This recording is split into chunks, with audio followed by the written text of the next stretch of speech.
Yo, what is the deal, everybody? What is the deal? Welcome to another RaiderNation Unlimited. I'm your man, Wasted Talent. Shout out to everybody in the chat. Y'all, on the way in, pay your bar tabs. Pay your bar tabs. Pay your bar tabs. Yo, we got a lot to get into. Man, that it's very, very confusing what's going on, bro. You know, with how to evaluate this team, bro. It's very, very, very confusing. I think it's time that we bring some balance to this situation, yo. It's some time. It's time to bring some balance to this situation. There's a lot of views out there. I can only give you my own, yo. I can't give you nobody else's opinion. I can only give you mine, right? There's a lot of hyperbolic stuff going on. There's a lot of people that's selling doom and gloom. There's a lot of people that's selling, just kind of like way too on one side, too much optimism, and then you have too much hopium on one side, and then you have too much doom and gloom on the other side. Now, listen, man. Gotta hydrate. Fresh out the gym. Look, yesterday, man, there was some answers to questions that we wanted answered as a fan base that have not gotten answered yet. I'm going to be honest with you. And you heard Antonio Pierce in his press conference. He didn't seem like he was the most thrilled at the outcome of the quarterback play. But the quarterback play, to be real with you, is just the tip of the iceberg of what I see is going wrong with this particular group of players that we have now. You know what I'm saying? That's just the tip of the iceberg. AP was pissed, bro. Y'all are saying it in the chat, yo. AP was pissed. I don't want to just jump in everything, but yo, before I jump into this, man, shout out to the over 200 of y'all in the room. Get wasted with your brother, wasted. Tell a friend to tell a friend. Share this thing out all over social media, on Twitter, aka X, Facebook, Instagram, wherever. Tell a friend to tell a friend. Get wasted with your brother, wasted. Hold on, man. Yeah, I had to push the live back real quick. I was in the gym. And I had to take a shower, man. I was drenched.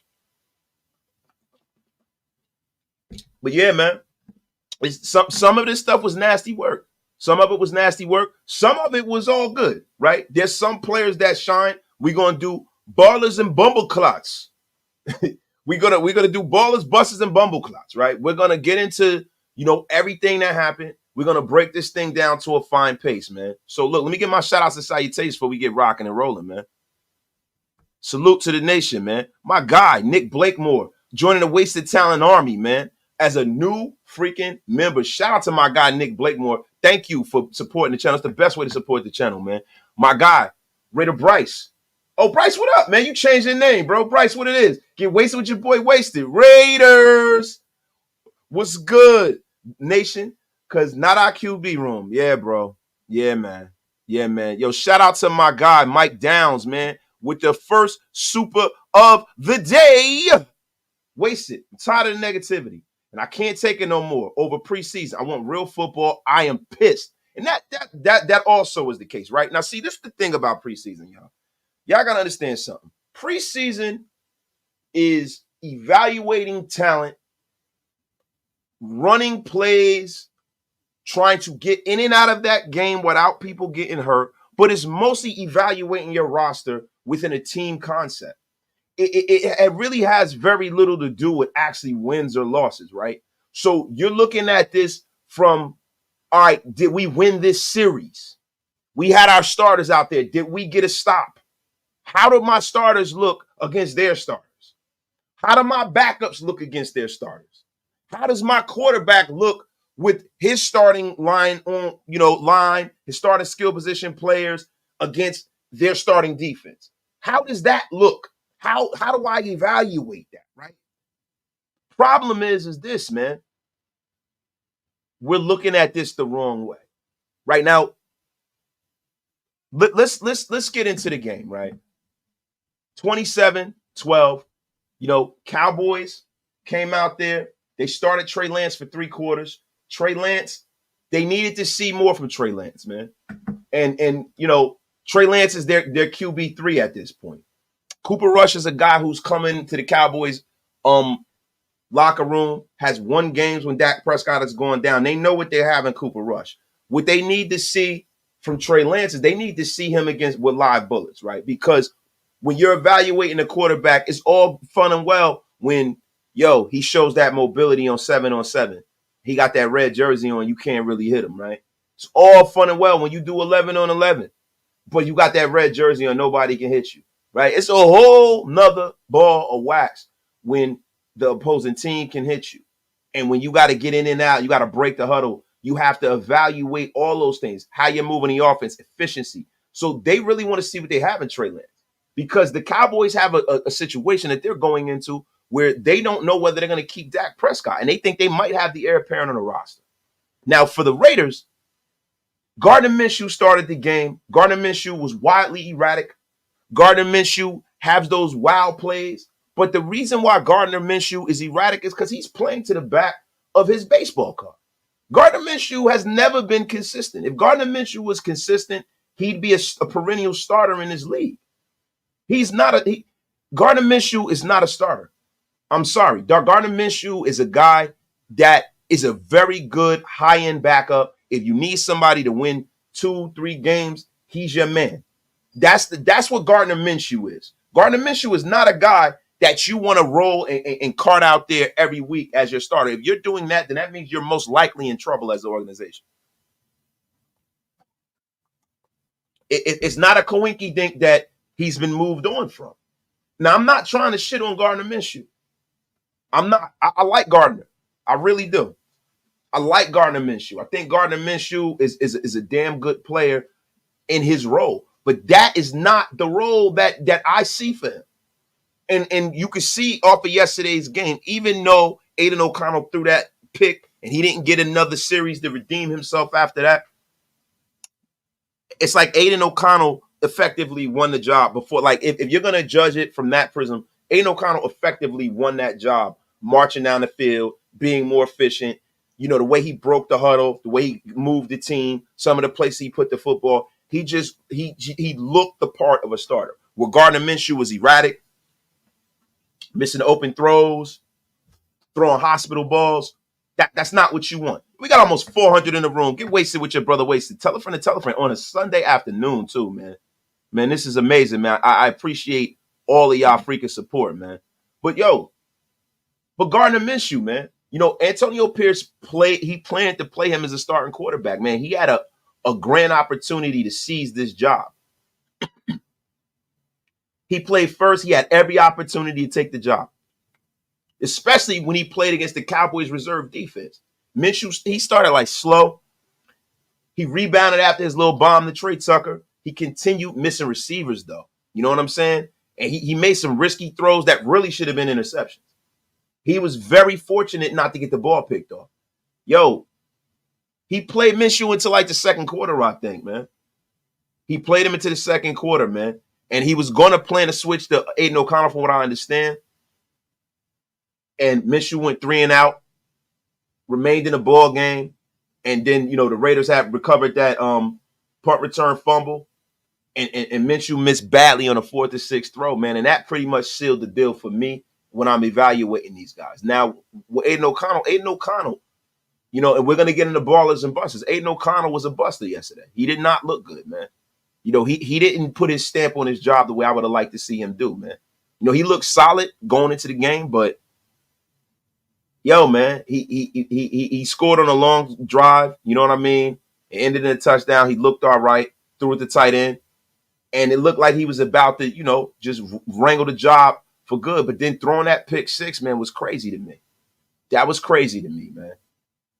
I'm going to be real with you, man. Throwing that pick 6 was insane to me, bro. And this wasn't even against the Dallas Cowboys starting defense. To me, that looked bad. The optics of that was freaking terrible, man. It was unbelievable, man. My guy, Cisco Duarte, member for 5 months. Shout out to being in the Wasted Talent Army for this long, man. We can't overreact to AOC's pick 6. He's QB1. Bro, I'm not overreacting. It's bad optics. It's not overreacting, bro. It's more so like, listen, let's take this thing situation for situation, Cisco. Situation remains is that, high-end starters or guys, they don't do stuff like that. He's got to clean that up. He made the mistake. He won't make that mistake again, I hope. I don't think this is something to where it sealed his fate as a starting quarterback. You can expect tomorrow for him to be named the starter. I look at this like boxing. Gardner Minshew has not done enough to take the belt off the champion. It's going into decision. They're going to go with the champion. My brother, ARB Bowling, he said, wasted brother, Green Dot Gang. Yo, listen, over here, it is the Get Off My Lawn gang, my brother. Shout out to the Green Dot Gang, bro. Green Dot Gang, right? Shout out to y'all, the Get Off My Lawn Green Dot Gang, man. Yo, my guy Graph is in the place. Dylan is pulling up. I definitely want to pick his brain about the offseason. Yeah. I think, wait, what's going on, Graph? I don't even know what's going on. Hold up. My guy Bryce, man. Our QBs are nothing better than second string at best. They dipped the ball on QBs this season, dropped the ball on QBs this season. Draft 225. Let's go. Bryce, listen, man. You're not wrong. You're not wrong. I do, like, if I'm being honest, I feel like the Raiders definitely should have went out there and done more at quarterback this offseason. I've always said that, right? But the fact remains is that we haven't played one snap, right, of meaningful football yet. You know, we have a second-year starter who is a fourth-round pick. There are so many things about this team that we can be excited for, right? But there are also been so many things. There's a lot of question marks with this team. There's a lot of question marks with this team, my brother. It really is, man. And we got to stop acting like that's not the case. This thing, yo, look, this thing can go anywhere from, to me, 10-7, playoff berth, to being really, really bad, really, really quickly. Because there are too many, even the things about this team that we call strengths, even the things about this team that we feel are definite, nothing is a definite. And that's the problem that I'm having about the way this thing is going on, right? See, so you can sit up here after the draft and you can evaluate this team. You can say, yo, I know we're going to do this. I know this guy's going to play like that. But there's not a lot of definites on this roster. The fact remains, first-year head coach, second-year, mid-round draft pick as starter, journeyman backup quarterback, possibly a starter, a freaking offensive coordinator who was not very good in that previous role, who was your third choice, right? Then we have a bunch of question marks on our offensive line, the most important, component to this team on the offensive side of the ball, because of the fact that we have an immobile pedestrian quarterback. This is what you have here. This is what you have. So let's make no mistake about that. And I think that when we evaluate this team, we have to bring some balance to the way we evaluate in this shit. The one thing I wanted to see was the defense become a little more dominant. That's what I wanted to see. That was the thing that really, the quarterback situation is not what's bothering me. It is the defense. It's the defense. It is the defense, man. But we're going to get into that, man. We're going to get in there. We're going to get into the reserve lineman. Look, Minshew is not the only one.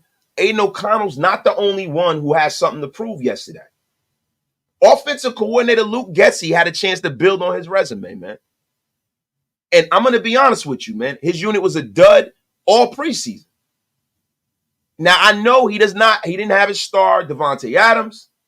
They didn't have Brock Bowers, but I don't want to hear that shit. I don't want to hear it. Luke Getsy, man's got to get it together, man. And I'm going to say that right off the bat because, look, this is a guy that we know for a fact as Raider fans that we knew that Luke Getsy, this is not conjecture. We knew he was not their first pick for offensive coordinator. He wasn't their second. He most likely wasn't their third.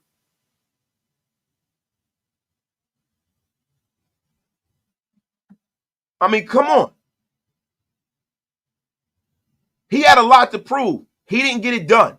My guy, Aidan Padrid with the $5 holla. Appreciate you, bro. It's wild how bad Minshew's short and intermediate game was last night. Drop back a perfect deep ball to Tuck, but overthrow after overthrow on easy looks. And that is the peaks and valleys that you deal with when you deal with a Gardner Minshew at quarterback. This is the reason why you can't cart him out there for 17 games as your starter, unless you got a catastrophic injury. You can't do it. You cannot do it. And I'm not going to make light of Aidan O'Connell. Aidan O'Connell did not, like, there's a lot of people in the chat that's saying that Aidan O'Connell looked horrible. He did not look horrible. Like, let's reel that in. He didn't look horrible, but did he look like a starter? Does he look like a guy that's going to put a lot of freaking faith in my mind? No, hell no. And I'm not going to sit up here and lie to y'all and tell y'all that. I'm not going to sit up here and lie to y'all and tell y'all that. I'm not going to tell y'all everything is going to be all right, because we don't freaking know. We don't know. But I'm not going to come here and tell you the sky is falling either. What I'm going to tell you is that, with every part of this football team, you have to sit back and take a wait and see approach. You have to compartmentalize this team, because listen, if you think I'm going to sit up here and tell you that just because we got AP, just because, the Raider way is back, that we're going to the Super Bowl the first year, that's bullshit. They have to come out here and they got to, and excuse my language because it's the daytime, my bad, y'all. But you have to build on a program. You got to build. You have got to build. And this is the thing that I'm looking for this season. I'm looking for the Raiders to get some definites. I want to see this defense, if this is going to be a defensive-led football team, to really be what we're propping them up to be and be a top-crust, top 10 defense. This is what I need to see from this team. I need to see a top 10 defense this year. So going forward, we know we have a top 10 defense.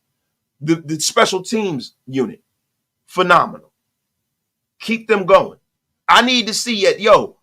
My offensive line, I got young guys. The line is solidified. We're good. Because that's how you build. Anything in life, and this has nothing to do with football. This is just life in general. Consistency is the key to success. If you want a better body, you got to be consistent, right? Like me, right? Times in my life, I've been in great shape. Other times, you get sick, things happen. You fall out of being consistent. Guess what happens? Your body suffers. So now I'm being consistent with this YouTube stuff. Consistency is the key. You got guys out here that, want to start channels. I'll give you a gem. Be consistent. The Raiders have to be consistently building towards excellence.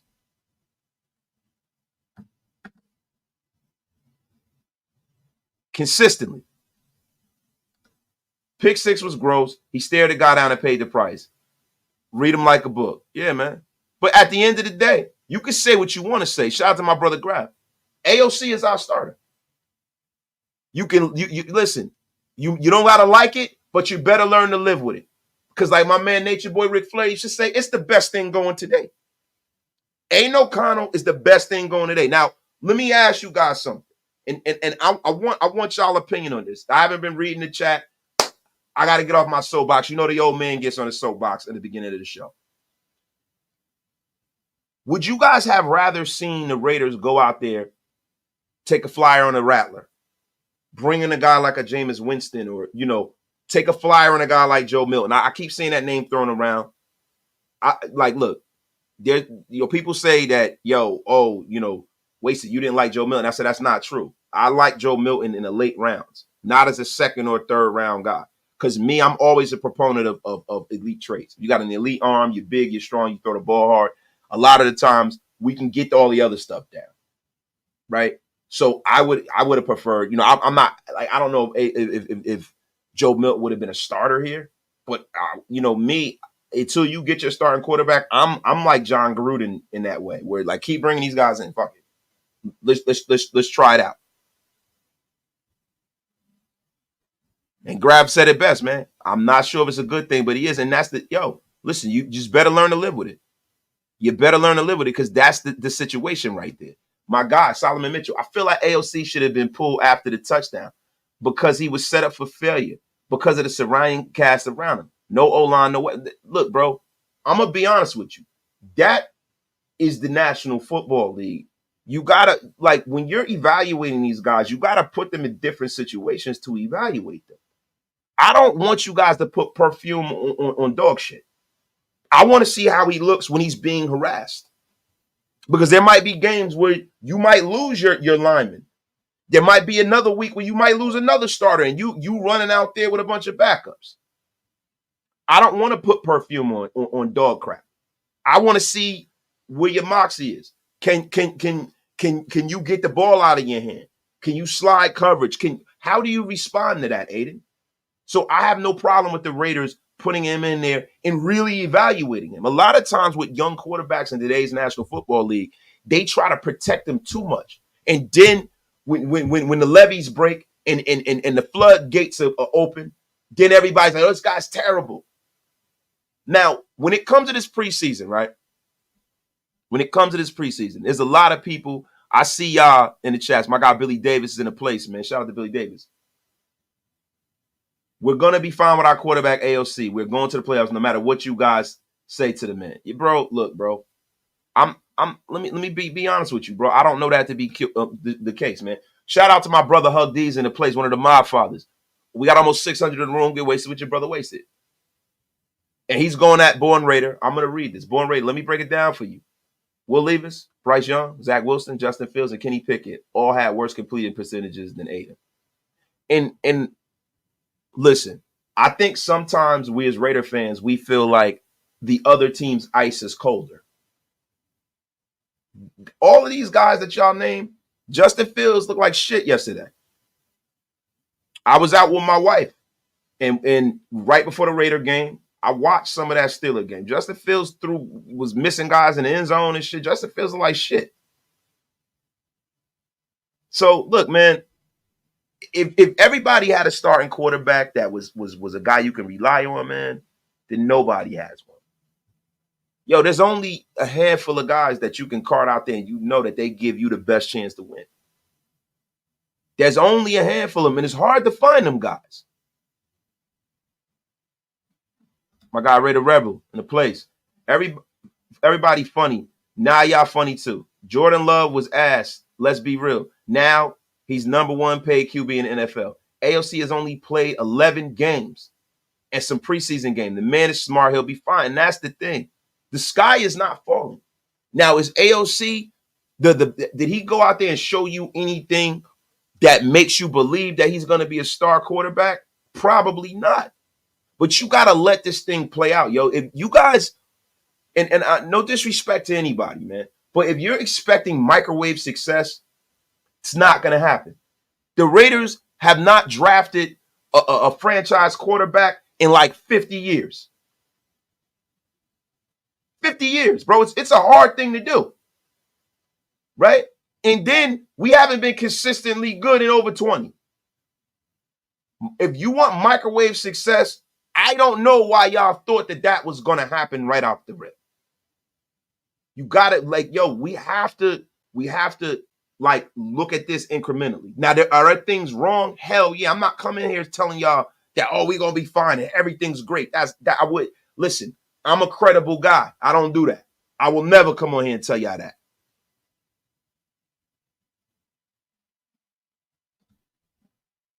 Nobody knows any more than they knew before the battle, other than AOC is better than Minshew. And Dwayne Thomas, to be real with you, that's all we need to know. Because at the end of the day, you need to put out there the best player. Who's the best player? Because that's all we can deal with. We can't deal with who we didn't draft. We can't deal with, who's on another team. We can't deal with that. We can only deal with who's in this building, who we've been working with, who's the better player. Aidan O'Connell is clearly that at this point. Or the more consistent. Can't see either QB as bad, though. Thrown to the Wolves this preseason. That's not true. They were not thrown to the Wolves this preseason. They have not answered the bell. They have not answered the bell. We can't get around that, bro. Travis Spaulding. How many years did we get hyped up with a good camp and a winning preseason just for us to get our asses handed to us in the regular season? I welcome the struggle. Get the kinks out now. That's a fact. That's what, listen, preseason, the desired result for fans and for the organization in preseason are two totally different things. The desired result for preseason is evaluating the development of the players that you've brought in, going out there and installing whatever offense, defense, all the things that have changed, building camaraderie, having as healthy of a roster as you possibly can going into week 1 when the games count. You have some people in the National Football League who feel like they shouldn't even be playing preseason games at this point. So, I mean, give me a break, right? Give me a break. Shout out to everybody in the chat. Shout out to the almost 700 in the chat, man. Get wasted with your brother Wasted. Anthony Mireja. Like it or not, we have a Band-Aid at the quarterback spot. Hopefully we can fix it next year. And the way I look at it is this. We make the playoffs, great. We don't make the playoffs, we're a middle of the road or bad football team. Now you understand what the mission is next season.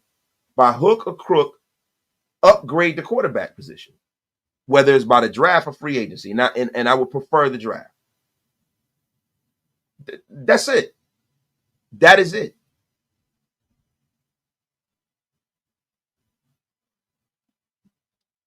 All I ask, I've been saying all offseason, AOC is the guy. Gardner can't beat him out. He hasn't been able to beat out any of these young kids on any other team he's been on. That's exactly what he's been. My guy, Jack Burton, is in a place, man. Play film's old, man. I'm already looking at the tape on Drew Allard, Shedeur Sanders, but I still think we ain't drafting that high. But, bro, listen, it's the thing about drafting high, draft position, all this stuff, right? We haven't played no games this season. But if we're going to talk about next season and who's going to come out and this, that, and the third, bro, just be prepared to give up the farm if you think that your guy is in this draft, the next draft. That's all I'm saying. Because to me, looking at Caleb Williams, looking at all these young dudes, they are worth their weight in gold. If that takes you giving up 2 first rounders, 2 seconds, do it. But at this point, let's let Aidan O'Connell mature, Jack. Like, let's let him play. Like, if you guys have this same stance in week 11, then, that's based on some kind of reality, bro. Right now, the reality is, from what we've seen of Aidan O'Connell, he's done nothing to make us feel like he's going to be that guy. And that's fair. That's fair. That is fair, man. My guy, Solomon Mitchell, Waste. I think everyone's forgetting it's a preseason game, and it was an obvious plan. Wasn't to win by not kicking field goals on multiple 4th downs. ALC was set up for failure after the touchdown. Bro, he wasn't set up for failure. They just evaluated. I don't believe that, bro. What's being set up for failure in a game that does not matter? I don't believe that. I don't believe that. My guy, Raider Reaper. Did I say 12-5? I meant if we drafted Caleb Williams. Shout out to way to backtrack that, yo. Well, Aidan was 70% completion in these 2 games, but he threw a pick 6. Well, who cares? That's 70%, all of that stuff. Look, let me tell y'all something. The numbers for the geeks, right? They matter in context. Like, how did he move the ball? How did he play? How was he completing the ball when he was in the red zone? How efficient was he? See, these are the things I'm looking at. So him, you can blow it out of your ass when it comes to, talking about him completing, being 70%. 70, that means nothing to me, bro. When you're throwing little swing pass and dump plays, how are you throwing the football down the field? Are you completing the ball in the red zone? Are you scoring touchdowns? That to me is really the way you evaluate. What is are you getting a designed result out of this? And a desired result. My guy, rated great by David. Shout out to you, man. Shout out to you. Thank you for the $5 holler. Thank you. The game plan was to have these guys throw a ton. And you can, and Raider, I'm glad you said that, bro. That is clearly the plan. They're evaluating these dudes. So, and we're gonna get into the splits. I just want to get all of this out right now. We're gonna get into the minutia of the game, right? The game plan was to have these guys throw a ton. Our regular game plan won't look like that, especially in a close game. Minshew is too erratic for me. Minshew is too erratic for the rest of the league, too. Shout out to my brother Hammer that's in a place, man. Get wasted with your brother wasted, man. My brother, man. Yo, DeLeon is money. Coaching staff doesn't see AOC as the future at all. That's why we pay the backup top money. And that's why we're still in the QB battle in the preseason game, too. Bro, you got to prove you the future. See, the only way you get anointed as the future of the organization is if they've done the work on you and they drafted you high. You're their number one pick. They paid you. That's when you kind of get anointed as the future. When you're a fourth round pick, every day you're an at-will employee. Make no freaking mistake about that. Every day. Every day. Oh, man, my guy, Ara Lakang became a member of the Wasted Talent Army, man. Welcome to the family, bro. Appreciate you, man. Appreciate you, my brother. My guy, Spivey, the Kevin Nash of Shieldmore, man. Man, we talk about preseason. Bro, but it matters. It matters, bro. It matters. My guy, Frankie Rivera. Ken Stabler was the last franchise QB drafted in the second round. DC was the other second-round pick who had some success. The Raiders' history suggests building a defense and a solid O-line is the way to go. Yeah, if you're going to go back. But history at this point means something. But we gotta live in the now, yo. We got to live in the now, yo. Shout out to everybody in the chat. The chat is going crazy, man. I can't keep up, man. This is insane. My guy, DeMarcus Webb's in. Went to the game, seen it live. I like Minshew's moxie to make a big play, but I hold my breath when I see him floating passes. AOC is great on the short game, but I like to see him make more shots down the field. Shout out to DeMarcus Webb, man. Shout out to my brother, man. Got to get to some of these supers, and then we're going to really break the game down. Wasted. I agree on how you seeing this team. Good and the not so good. Do you think it's time to move Tyree inside, or do you think it's time to sign Malcolm sooner than later while it's still a good price? I've been saying that all offseason. Listen, now when it comes to Tyree Wilson, now y'all know how I feel about Tyree Wilson. You guys remember the epic wasted happy dad fueled meltdown when we drafted Tyree Wilson. Do I think Tyree Wilson is a hell of an athlete as far as, his physical stature? He has a great work ethic. He's a great kid. Yeah. Do I see that particular burst and speed from Tyree Wilson to be a dominant edge rusher at this point? No. And that's something that you normally have to be born with. I'm going to be 100% real with you. I don't see it. I seen him have a direct shot at Trey Lance, and he missed. He wasn't even close. I think Tyree Wilson is a guy that at this point, with his size, you should start focusing on, moving him around. Do I see him developing into a starter? I don't know, man. I don't know if I see that, man. My guy, Matt Barraquah, man. I think they will focus more on AOC's accurate throws, e.g. to touch the line, than one mistake. Which, keep in mind, going into the season, he was looking decent. Defense has soft underbelly worrying. Yeah, now, bro, look. Hold on. I got to get to the rest of these supers, man. I got top beats, man. Shout out to one of the mod fathers. Appreciate you for supporting the channel. AOC in his second year has improved and will continue to get better. He has a grasp of a new offense. His footwork has improved. He will be competitive. And that's all you can ask for, Top. Appreciate that, bro. Bro, evaluating them without Devontae, Colton, Bowers, with Zeus running the ball 4 times. Patience, y'all. And that's the thing, yo. Now, I'm not going to come in here and tell y'all, Aidan O'Connell is, he's dog shit. Oh, we're going to be terrible. I'm not doing that, bro. But, were there certain things that were in his, needless whether, Devontae Adams was there or not. That pick 6, that was nasty work. Nasty work. No matter which way you slice it, no matter which way we try to sell it, that was bad. That was bad. Could I see more of him taking shots down the field? You're damn right.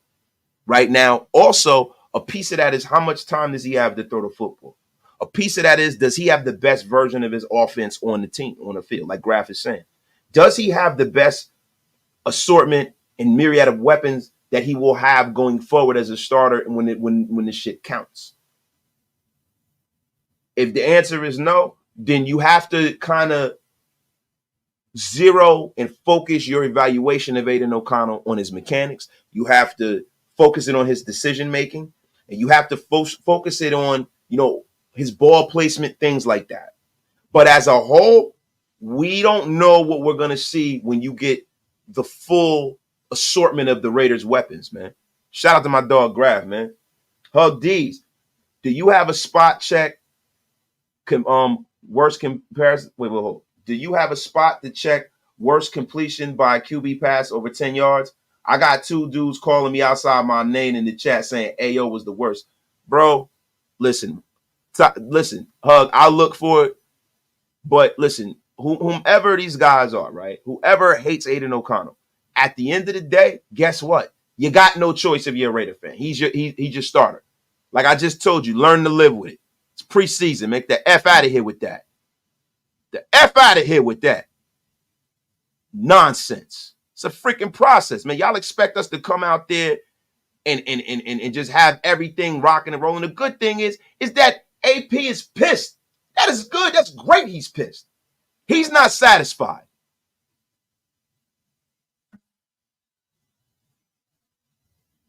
He's not satisfied.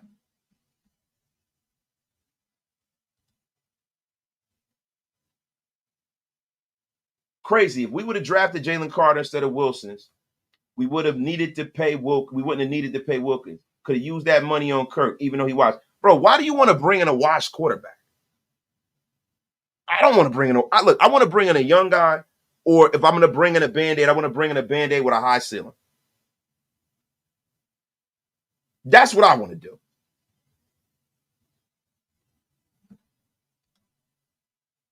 Yeah, I can't wait for the Graf and waste it. Only way to say it.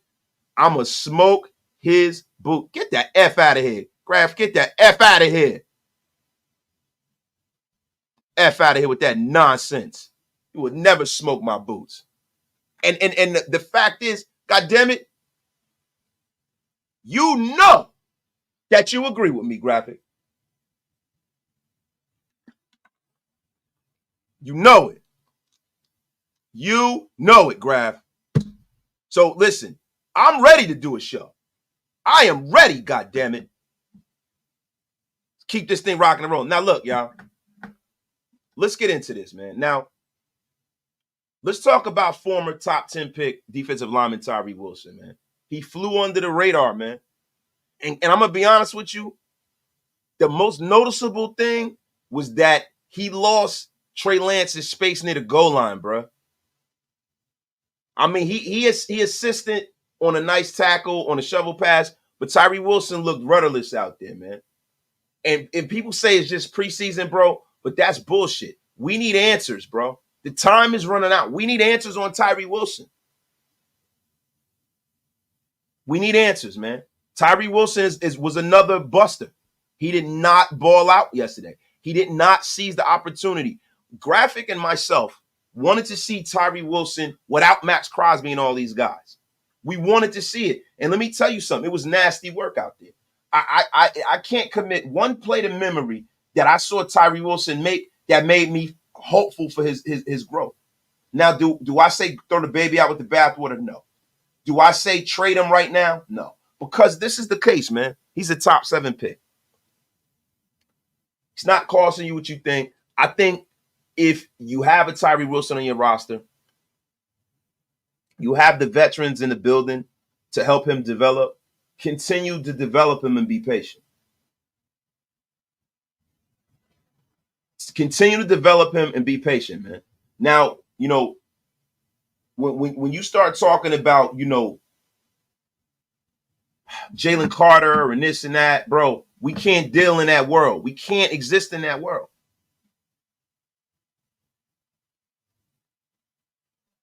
My guy Grab. He says, seen him in the backfield a lot, but couldn't get to the QB. And let me tell you something. Hurries is not enough. You got to close the deal, especially when you're going up against their third string quarterback. They made Trey Lance. That's the best Trey Lance has played. They made Trey Lance look like he is a world beater out there yesterday. They really did. There's no way you could tell me that Tyree Wilson couldn't do anything. He was non-existent, bro. It matters. I don't want to hear that bull crap about, it's preseason. So you mean to tell me it's going to get better in the regular season against guys that are better players? The F out of here with that. Solomon Mitchell with the $5 holler. Appreciate you, my brother. AP is pissed. He will work out the wrinkles. He looked absolutely livid last night, as he should be. As he should be. Now, look, man, if AP wants to get upset about something, bro, the whole consortium and collective of the Raiders brass, right, should be upset that they didn't focus more on the quarterback position. And if I'm being honest, right, AP wasn't making a decision. They should be pissed at Josh McDaniels for taking, Tyree Wilson over Christian Gonzalez. Never mind Jalen Carter. If you had problems with his conduct, you have problems, never mind that. Be mad for them not drafting another position of need. Be mad at them for not going out there and getting a tackle or a guard or something like that. Be mad about them not drafting somebody as starting right now with the 7th pick in the draft. When you got a top 10 pick, and I'm not piling on this kid because he's very young in his career, and I'm going to give him some grace. But at this point, going into his second year, when you draft a top 10 player, I want to know that I drafted a guy that is starting for my team this year. This year, not 2 years from now. That's what 3rd and 4th round picks are for. This year is what I want to see. That is why up to now, this is a failure. This is a failure. Hurries ain't enough, especially against 2nd and 3rd round picks. It ain't enough. It ain't an F enough. Shout out to my guy, man. My dog, Big Mike, is in a place. Man, I'm ready to trade that mofo, bro. Big Mike, I feel you. The one thing that we need, if you're going to talk about any roster move that needs to be made, Indiana Raider hit it on the head. Extend Kuntz before it gets too late. Extend Malcolm Kuntz. And guess what? Tyree Wilson hasn't earned those development snaps. So if you got to play other guys on his roster over him because they're more effective, do it. Because this is a defensive-led team, man. Hondo said it best. He goes, Tyree's not standing out in practice. So all of that, he's a dude shit, I don't know. And people are saying, my guy, Raider Dangerfield. Shout out to my guy, Raider Dangerfield. Yo, we got over 830 in the room. We got almost 900. Get wasted with your brother wasted. Tyree is turning into Cleve Farrell. I hate saying that. But what I see, he's not going to be a starter we hope for that we drafted number 7. To be honest with you, dog. Tyree Wilson is not as good as Cleveland Farrell. At least Cleve was good in the run. Against the run. Tyree Wilson, the only thing he is he's just bigger than Cleveland Farrell. He ain't better than him.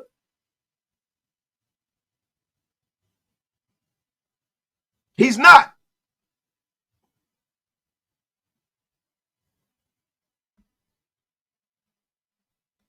Pay Kuntz, move Tyree for a mid-round pick. I like Janarius a lot. Nah, man.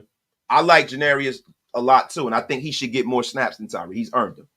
But you still got to develop that big boy because you are invested in him. Don't trade him somewhere and he develops somewhere else because he's under a rookie deal. Now, when it comes time for that 5th-year option or it's in his last year, yeah, don't trade him now.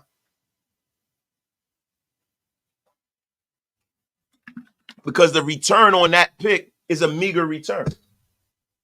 Don't trade him now. Develop him. Maybe, there's some guys that come into this league as one position and they become successful at another position.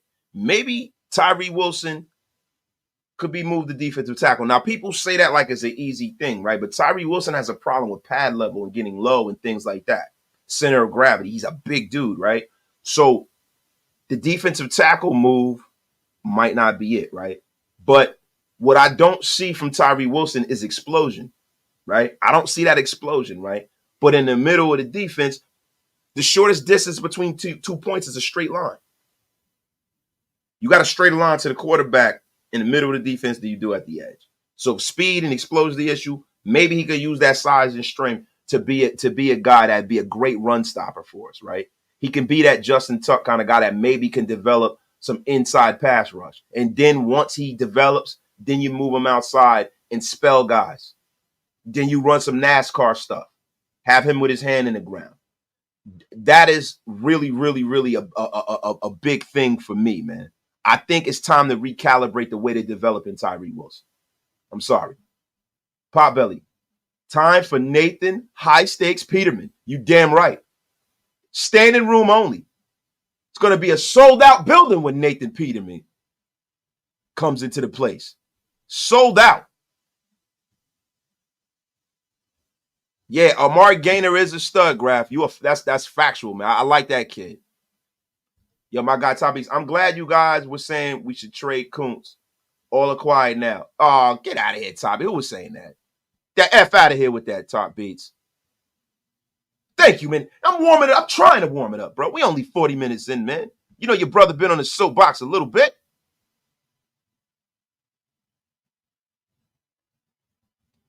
Graphic says, I'd rather... Graf, I'm going to block you unceremoniously with that filth that you're speaking in my chat. The F out of here. The F is wrong with you, Graphic Raider. My guy, Bushido Brown. Tucker caught everything. He torched everyone. Changed the name because people can't say it right. It is Mason Blue Raider. I know. I say it right all the time. The F out of here, Mason Blue.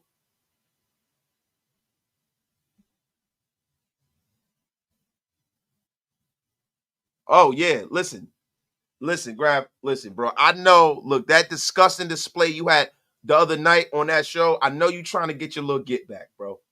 Grab. You talking about all kinds of disgustingness. Yes, explosion is a real thing when it comes to football, man. I don't know if you know that yet. But get the F out of here, Grab. You are about to be unceremoniously blocked. My guy, Prime Side. I watch him on the field, how slow he looks. He don't want to play football or not play. Not, bro, come on, dog. Come on with that. Don't be throwing stuff out there like that, bro. That's bullshit. It's bullshit. Yeah, that's right. Yo, you'd be wise to leave the chat before you get unceremoniously blocked. F out of here. Do you think AP holds off on making a QB1 decision until he sees Nate? No, hell no.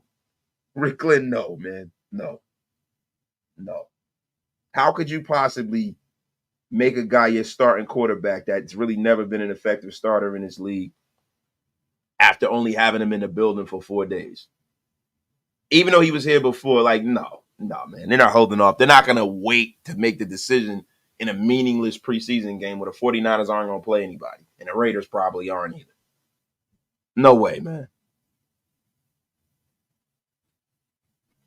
LC, wasted. How could we be so bad at evaluating first-round talent? Tyree looks like he's going to be another Raider buzz. I know it's early, but we walked this path before many, many, many times. Yes, we have, right? And that's the reason why this organization is in the position it's in. But there's several different, caveats to why, right?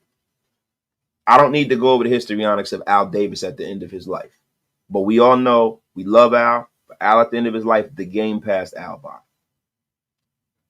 Then you have Hugh Jackson in here. He was the de facto guy that was leading the organization. He was fired. Hugh Jackson traded away, our first-round picks for Carson Palmer. Then you had Reggie McKenzie. Reggie McKenzie did pretty well. He drafted Khalil Mack. He drafted Amari Cooper. You know what I mean? They drafted Colton Miller.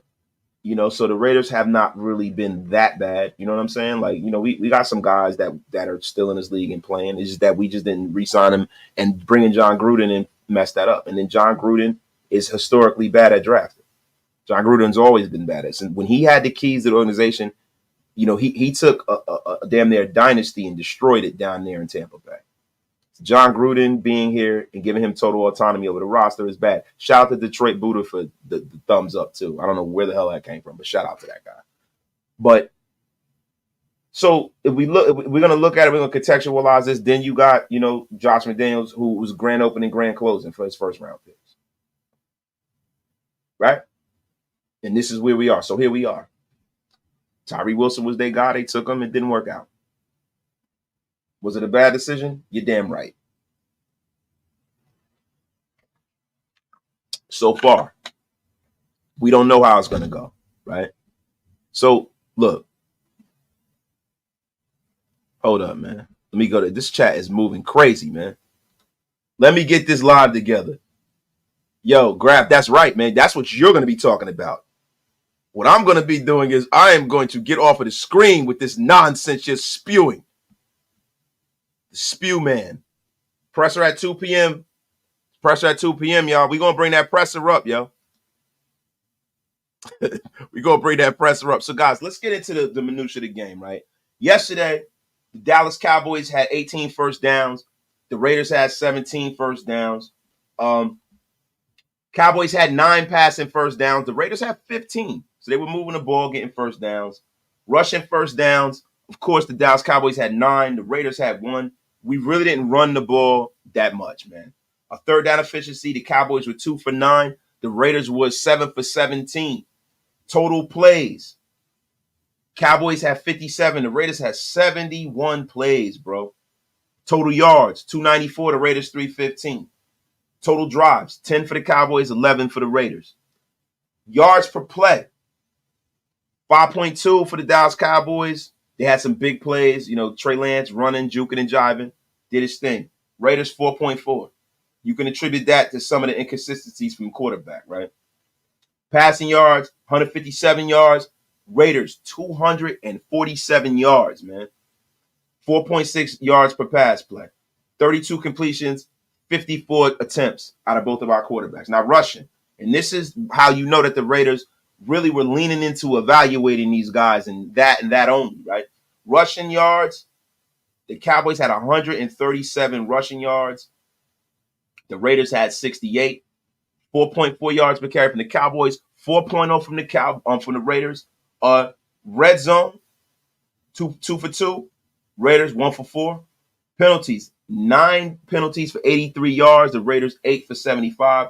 Fumbles lost. The Cowboys 1. The Raiders 0. Interceptions thrown. The Raiders threw 1 interception. Defensive splash, special team defensive touchdowns. The Cowboys got that pick 6. So there we are when it comes to the raw numbers of the game. Right now, when you start getting into what the hell happened yesterday, right? I'm going to be honest with you, man. This is just a preseason game, but you have to contextualize how you feel about this game with evaluating. Don't just broad brush this thing. You got to look at the players. Look at who you wanted to see. Now, let's talk about the positivity, man, because we talk about all this negativity, man. Let's try to change the tenor of this show, man. Trey Lance, man. Not Trey. Trey Lance played well, but we have our own guys that were winners, right? So we're going to talk about who balled. DJ Turner balled out, man. He had a strong preseason, man. 5 catches, 31 yards. He was a bit of Aidan O'Connell's go-to guy, man. He led a long drive in the start of the second half. It was going to DJ Turner, man. I loved what I saw out of him. I love what I see out of him on special teams too. And the Raiders, there was something that, I'm going to have to reel back in. I was saying early this week, I want to see the Raiders go out there and bring in a veteran.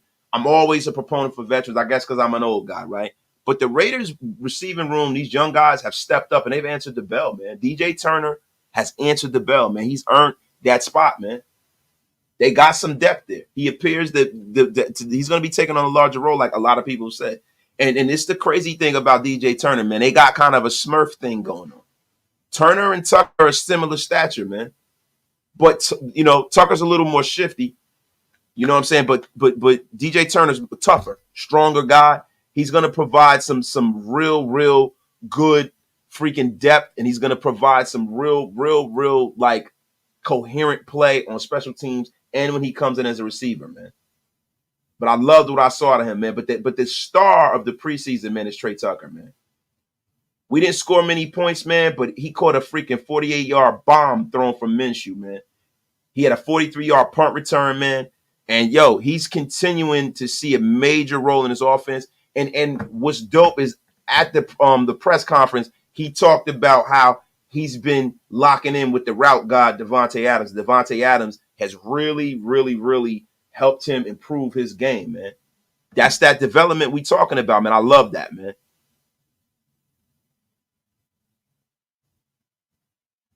I love it, man. I love it. Yo, what did Walt say, man? Yeah, Walt said too much negative talk. I'm only disappointed in the preseason is JPJ, not ready for week 1. That's a fact, bro. That is a fact. Tony Reynolds, we need a franchise QB. We did not take advantage of the draft, meaning moving up. Whatever it would have, bro. Maybe these guys don't see these guys in the same light we do. Look, the only thing is I want Tom Telesco to draft a guy he's comfortable with. Draft your guy that you're comfortable with. Get your guy, but go get him. This is not the year. You don't like y'all want it all at once, bro. We can't get it all at once. I just want to make sure whoever the hell you drafting in the first round can play. And guess what? They drafted Brock freaking Bowers. To me, check. They got somebody that's gonna ball. He's gonna go out there. He's gonna play. We can see it already, bro. Check. He checked the box. He drafted a guy that's going to be a perennial starter for us for years to come. You can see it already. Just like how we can see Tyree Wilson is missing the mark, we can see Brock Bowers is that dude. So I have no problem with that. You can't get it all at once, bro. AOC will be all right.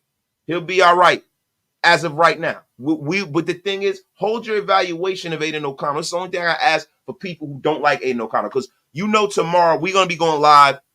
I'm gonna make the thumbnail already because we know we're gonna find out that Aidan's the guy, right? We might find out today, right? But at the end of the day, man, evaluate this man after 4 or 5 weeks, man. Evaluate him after 4 or 5 weeks. Let's not do that right now. They say they're gonna announce the starter at the presser, maybe. Talk about moving up for a QB is crazy. Atlanta was considering looking for a QB, and it wasn't going to trade the 8th pick, period. And that's a fact. And I'm going to be honest with you, Walt. I think Atlanta is what kind of messed us up from not getting a quarterback. I think the Raiders would have taken Michael Penix Jr. I just don't think they were willing to move up for it. Because this is the thing, right? If you say, for instance, all right, you say, okay, quarterback is a huge priority for us, right? Jaden Daniels was the guy that they were willing to move up for. Especially once the Chicago Bears said, we are definitely taking Caleb Williams, right? But after, you found out that there was no way you could move up for Jaden Daniels and he was the Commander's guy, there are other quarterbacks that you can live with if they fall to you. If they fall to you. Michael Penix was a guy that they probably could have lived with had he fallen to them. So like Brock Bowers, right? Brock Bowers, a hell of a player. Do I think the Raiders were going to move up to draft him? No, because it wasn't really a real need. The thing you got to get pissed off at is the year we didn't draft C.J. Stroud. That pisses me off. I'm going to be honest with you, man.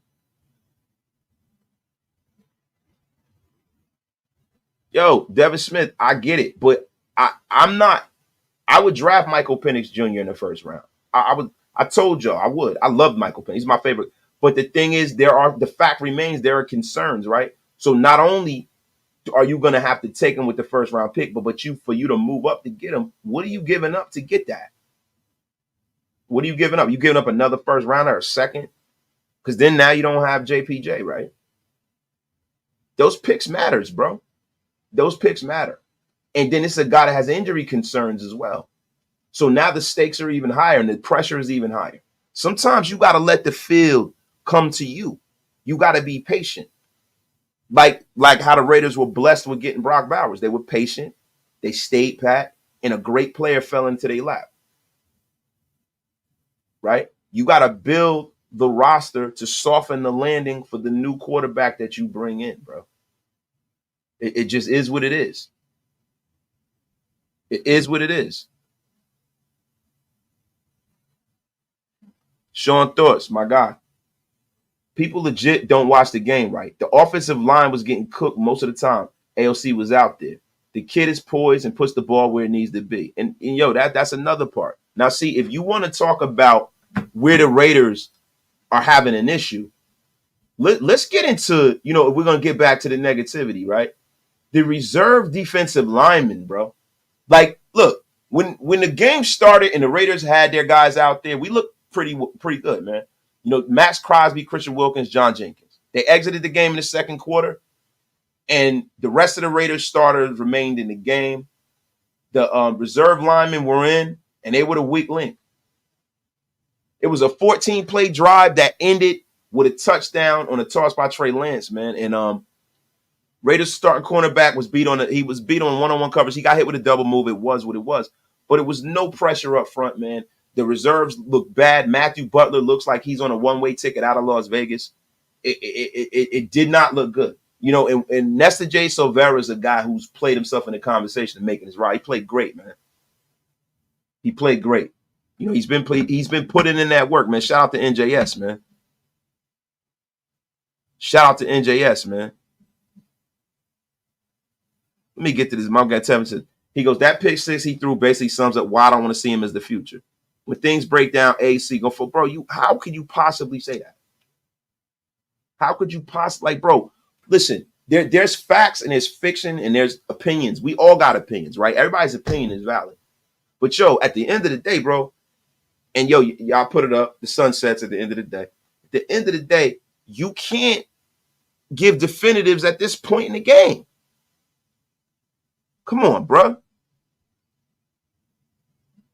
Longevity rated. Cliff Kingsbury leaving is a very telling about that QB room. I don't necessarily think so.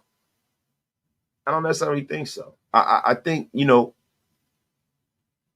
Cliff Kingsbury was in a situation where, are you guys going to move up? Whatever. I mean, there was a lot behind that Cliff King. Cliff Kingsbury is a guy that, I was happy when we brought him in, but he's no longer here. Like, I don't know if that's an indictment on the QB room. It might be he sat down at the table and they saw that they're, the way that they see football doesn't align the way they once thought. Come on, man. Let's be for real here, man. Let's be effing for real here, man.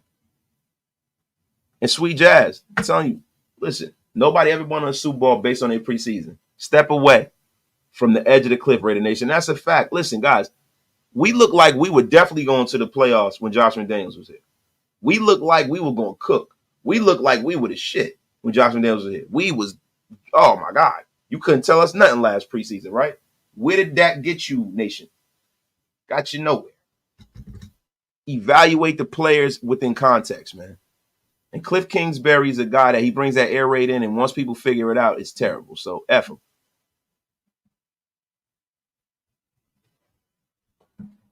My brother Sean Almgren. His QB room is disgusting. Throwing a pick six to a fifth string guy is nasty. It is. I can't say that it's not, bro. I can't sit up here and shuck and jive and say that it's not, man. AOC throws a pick six and everybody's jumping off the bridge. So what? Every QB throws interceptions in their career. It makes sense. It does. I would rather him make these mistakes now. But at the end of the day, bro, the one thing that I got to see, and I got it, I'm seeing that Gardner Minshew is not the starter. Aidan O'Connell is. We can only pick from the two guys we have, man. I got DeMarcus Webb. Some of y'all act like y'all never made a mistake. Look, DeMarcus, and I get it, bro. There's a lot of people who are mad. We got over 900 in the room. Get wasted with your brother wasted. Tell a friend and tell a friend, man. Look, people are emotional, bro. People are sitting here. They're wondering, We don't have a guy that's a flashy guy at quarterback. We didn't go out there and move up in the draft. We all wanted Jaden Daniels. We all thought the Raiders were like, bro, people are just disappointed, bro. This is more so disappointing. We're acting like kids who didn't get the Christmas gift that we wanted. We're acting like kids who didn't get the Nintendo. We're acting like kids who didn't get the Jordans they wanted. But guess what, man? We might not got the Jordans we wanted, bro. But guess what, man? Yo, we got some sweet Shaqs. We got some Reeboks. Or whatever. You know what I'm saying? We ain't get the Jordans. We got some Bo Jacksons. Right? And we're being ungrateful for that. The thing that I saw from Aidan O'Connell that I like is his poise and the fact that I don't think he's going to make a lot of mistakes this year. And I think that's what this Raider defense needs. Now, if I could tell you one thing that I am concerned about is our rush defense, even with the starters on the field. Now, is that a schematic thing from Patrick Graham? You know, I heard Mo Moton brought up something that was really, really interesting about Patrick Graham and his run defense. You know what I mean? He brought up something that was, you know, very, very, very enlightening, man. He was saying that Patrick Graham, you know, the first year with the Giants, they were top 10, and then the other years they were middling unit. So is it a schematic thing or is it a play thing? Because I don't think it's a player problem. I think if we do have a problem with our rush defense, it is a schematic issue. Because listen to me, Max Crosby, right, is a guy who has been really great against the run. Hold on, let me stop this. Raiders to the bone. Back in the day, when that was a conversation, I'm looking at it from a prism of a guy who's an 80s baby, that, you know what I'm saying, 70s, 80s baby, who grew up and was ripping and running in the 80s and the 90s, right? Back in the day, when I would get Christmas gifts, right, in the 90s and the late 80s, if you didn't get a pair of J's and you got like the first Shaqs, you was cool with that because the Shaqs was the shit, right? Up until even when Iversons came out, people fucked with the Iversons. I'm not talking about now. You know what I'm saying? Now Reebok is Basuda. Shout out to you, man. but at the end of the day, like I said, man,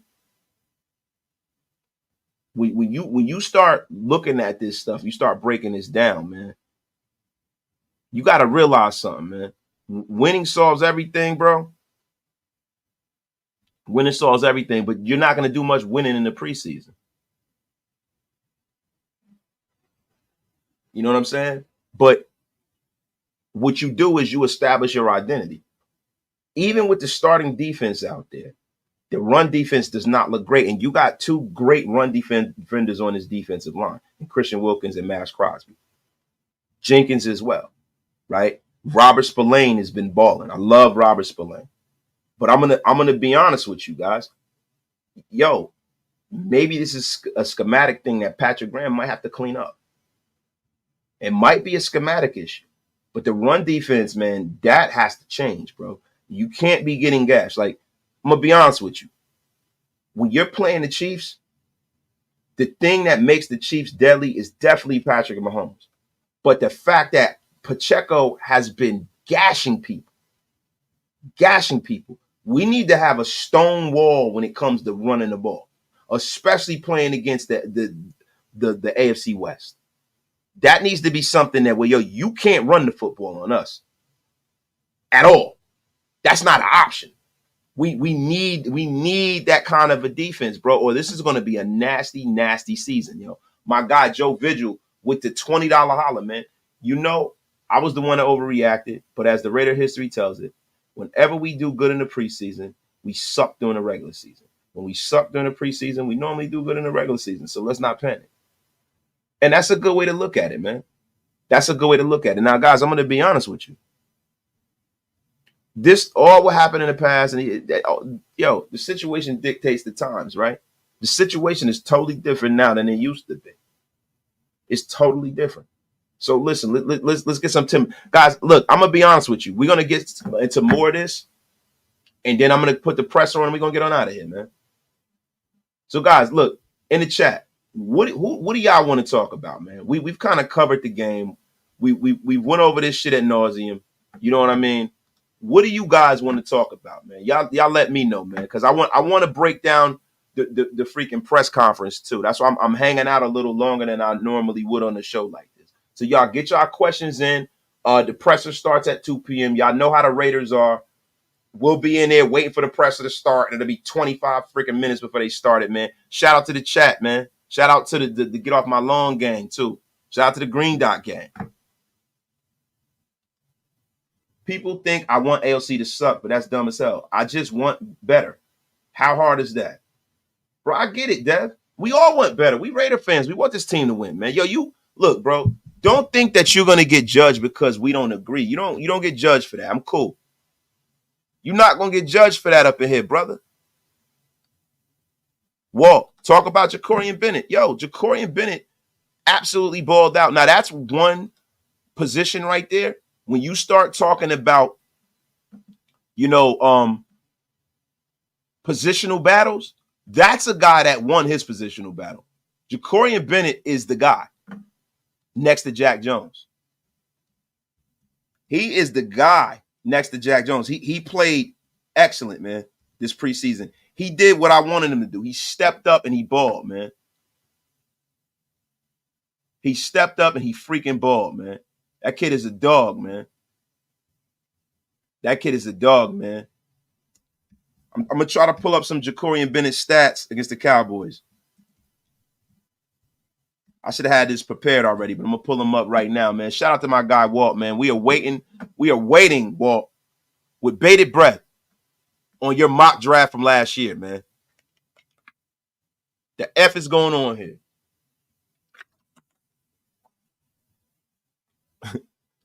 He said the most eclectic brother on the East Coast, man. Shout out to Raider to the Bow, man. Appreciate you, dog.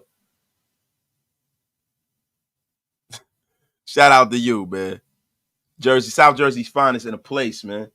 Yo, shout out to South Jersey's finest with the illest picture I've seen in a long time. Yo, that is the Notorious B.I.G. and Lord Finesse. That's Lord Finesse, right? That's Lord Finesse. Yo, that is a ill picture right there. Yo, shout out to South Jersey's finest, man. Guys, listen, and I see the chat. People talk about bring back DC. I'm not even entertaining that shit. Y'all don't know. Look, I'm not even reading none of those. Get the F out of here with that. Y'all are spiraling now. My dog, Big Mike Raider, man. You think we brought in the defense? Brought in too high on his defense. I know it's been vanilla, but I'm a bit disappointed on how we struggle to stop in the run. I am too, man. I am too, bro. I am too. I'm disappointed, bro. I wanted to see more dominance this preseason. But Big Mike, I think we're buying in too high on everything. We're buying into because, like, bro, this team, there's no real definites except Max Crosby, Trayvon Merrick, Devontae Adams. There's only Colt Miller. There's only a few, and even Colt Miller is a question mark because of his injuries right now.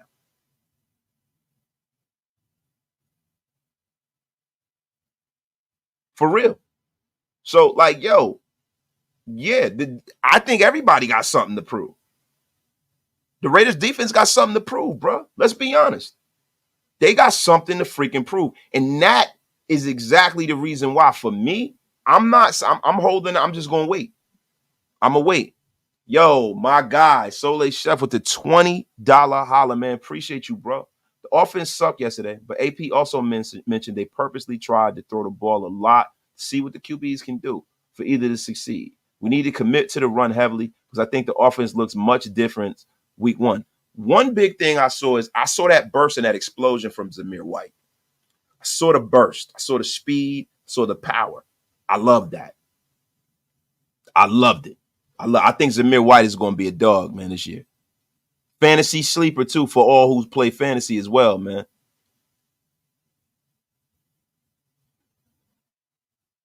Seriously, man.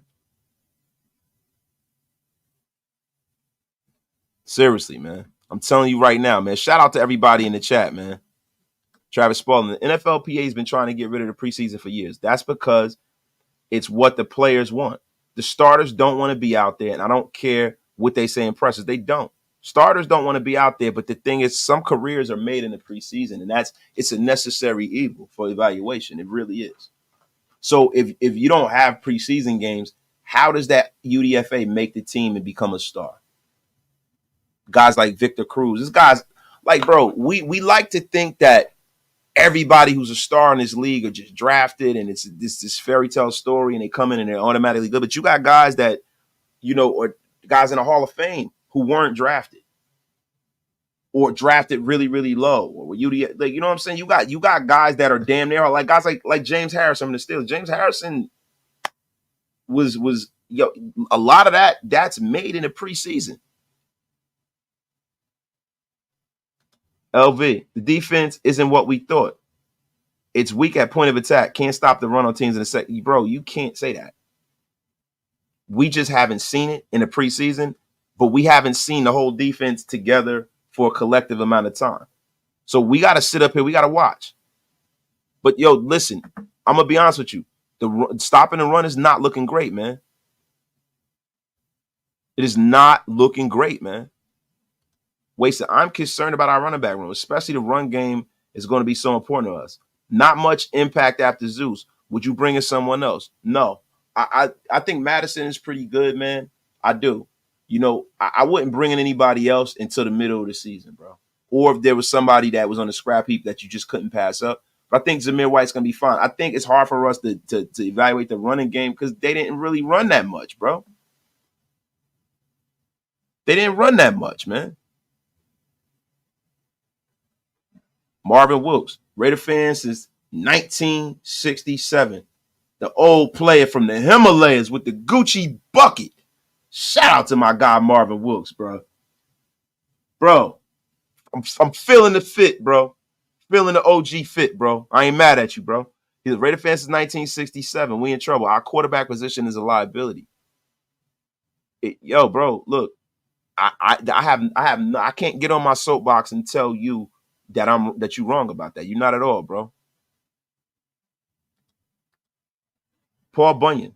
I'm glad that coaches are using preseason for play evaluation and not genius coach evaluation. It creates competition. That's a fact, man. All right, y'all. The presser is live. We're going to go in there and find this Raider presser right now, y'all. The presser is live right now, yo. So I'm going to pull that junk up.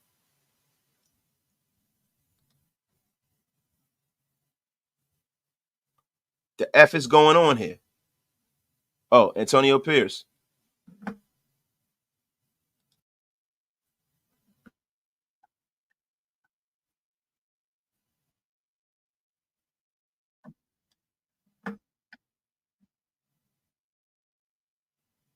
Hold on.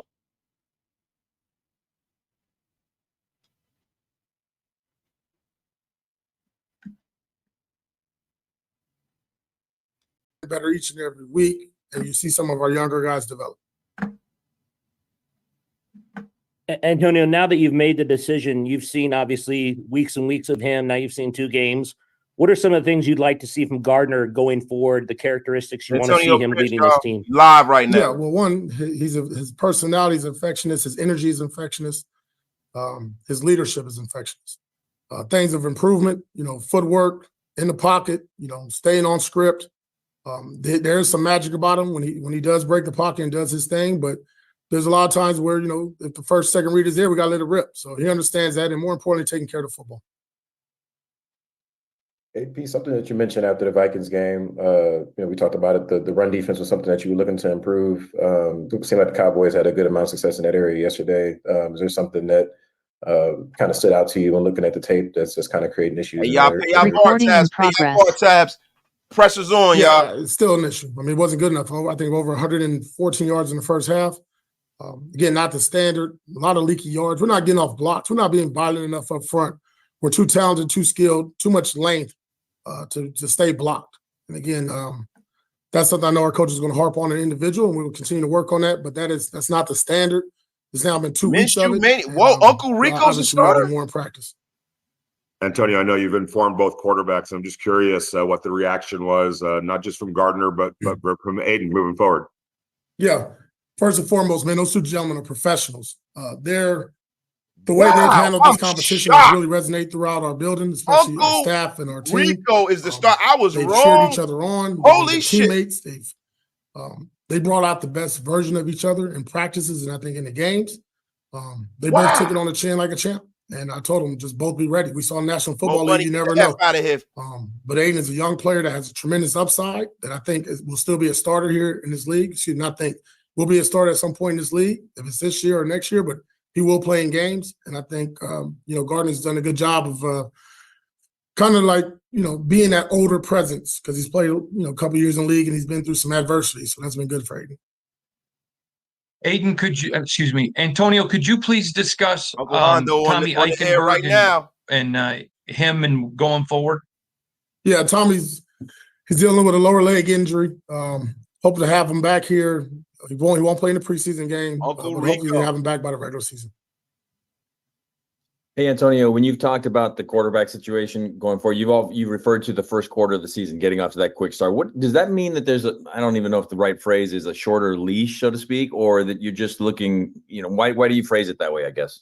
Well, I do everything in sections. I mean, you can look at the whole season. But we want to get off to a fast start, right? Got 2 games on the road, 2 at home. That's the first quarter of the season for us. Anything else, guys? All right, Coach, I think we're all good. All right, thank you. Wow. Holy shit. You heard it here first on RaiderNation Unlimited. Gardner, high stakes, Minshew is the quarterback. The hospital ball aficionado. Shocked. Norman, I'm not shocked. Minshew takes more deep shots and chances than AOC. I like them both. But looking at the 2 games, Minshew took shots down the field, whereas AOC played it more safe. Holy shit. So y'all stuck on AOC. They see them in practice every day. Minshew got the job. Be happy. We can move on. So I was 100% wrong. So what are y'all thinking right now, man? What are y'all thinking right now? AP hit us with the first round Mike Tyson haymaker. Big Mike. My opinion. I told you my opinion. The F out of here with that. Shout out to you. Yeah, hey, man. Shout out to you, my opinion. Shout out to you, bro. You gave us your opinion, and your opinion was right. I was 100% wrong. Shout out to people who got it right, but who cares? I hope he plays well. To me, it ain't about being right. It's about what's best for the team, bro. Sweet Jazz, I was 100% wrong. That's why I'm not an NFL coach. I don't mean shit. They be wrong too. Top Beats. AP made a mistake and overreacted to the pick six. See, Top Beats, there you go. Bro, that's how we see it viscerally. We don't know what they watching in practice. Like you know what I'm saying? I doubt that's the case. I think, people in the nation got to realize that, the decision is summed up by just more than just 1 or 2 plays, man. Yo, we got almost 900 in the room, yo.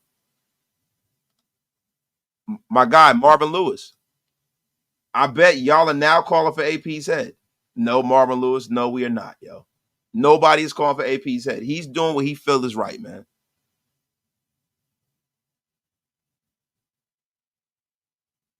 Wow. Now y'all saying Devontae asked for a trade? Yo, look, man, it all depends on how Minshew plays, bro. But Uncle Rico, man, wow. Yo, Big Mike, throwing the bat signal up. You want to rock?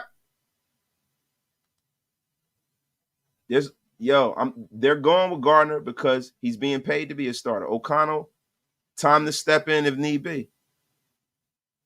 I don't know about the money. I don't think the money, it's not like they're paying him a life-changing amount of money, bro.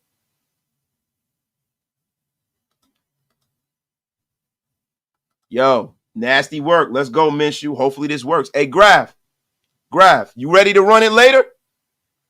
Graf, do me a favor, bro. I got my phone up, man. Text me, man, if you want to do a graph and waste it later, bro. Hey, Big Mike, to give you 10 minutes. All right, facts. Big Mike, I'm gonna send the bat signal to you. Hey, Hammer, you in the place? Hammer, if you around, yo, I'm gonna send you the bat signal, bro.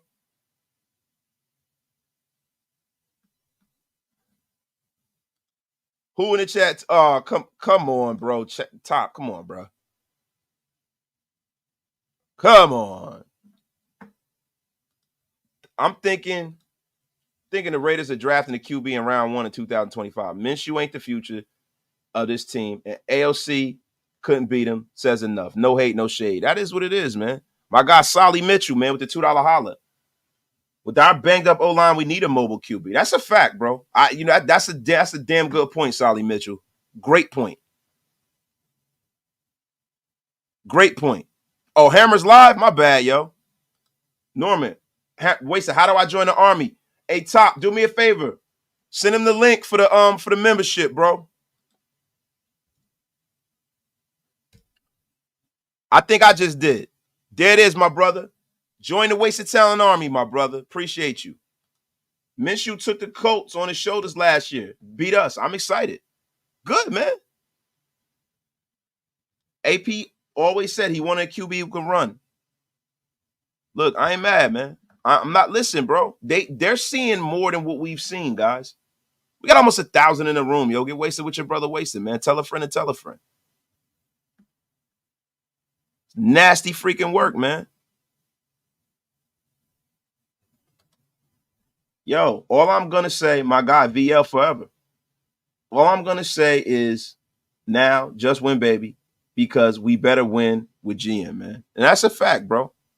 Oh, my God, man. Vic, man. Navidad, appreciate you for becoming a member of the Wasted Talent Army, man. Shout out to you, my brother. What worries me, thank you, my guy, R for Life, 1970 with the $5 holler. What worries me about Uncle Rico is he's only completing like 50% of his passing. It will be interesting. Now, bro, I'm going to be honest with you, dog. It looks a little different when Devontae's out there. It looks a little different when Brock's out there. I hope he gets more accurate, but he's been an erratic guy, yo. He's been an erratic guy. But if we being honest, we need a guy that can extend plays. But AP's never going to say this. But, yo, the fact that the QB competition was so freaking so close, I think that he has a short leash. I'm going to be honest with you, bro. Oh, Space Beast jumping out the window saying that Gardner Minshew equals Rich Gannon, man. Come, get the F out of here. Shout out to my guy, Norman. Became a member of the Wasted Talent Army, man. Shout out to you. Thank you, fam, for joining the Wasted Talent Army, man. It's greatly appreciated, man. Beto, I guess I was rooting for AOC maybe more because of the familiarity and because how young he is. I feel he still has more untapped potential, but I'm okay with Minshew. He has a confidence and experience. Shout out to you, man. Thank you, bro.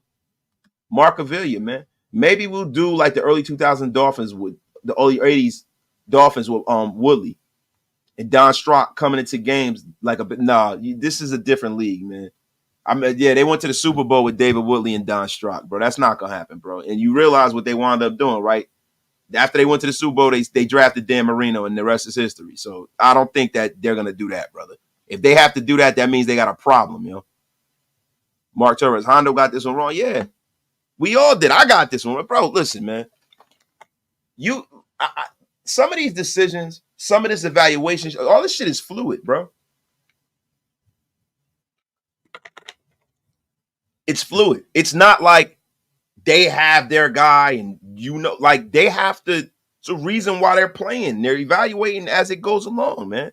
My guy, Mutation, X2. Shout out to you with the $5 holler, man. I am so happy right now. Wasted. They picked my guy. Go Raiders. Yeah, you did. Yo, Mutation, you did like Gardner Minshew, bro. Shout out to you, man. Graham Cam and DeMarcus Webb, they with the haymakers, both of them. Graham Cam, who do you think ultimately made the decision? I think it was a collective decision, but I think it's AP, man. I think AP is the man. He's the man. His job is on the line. That's it, bro.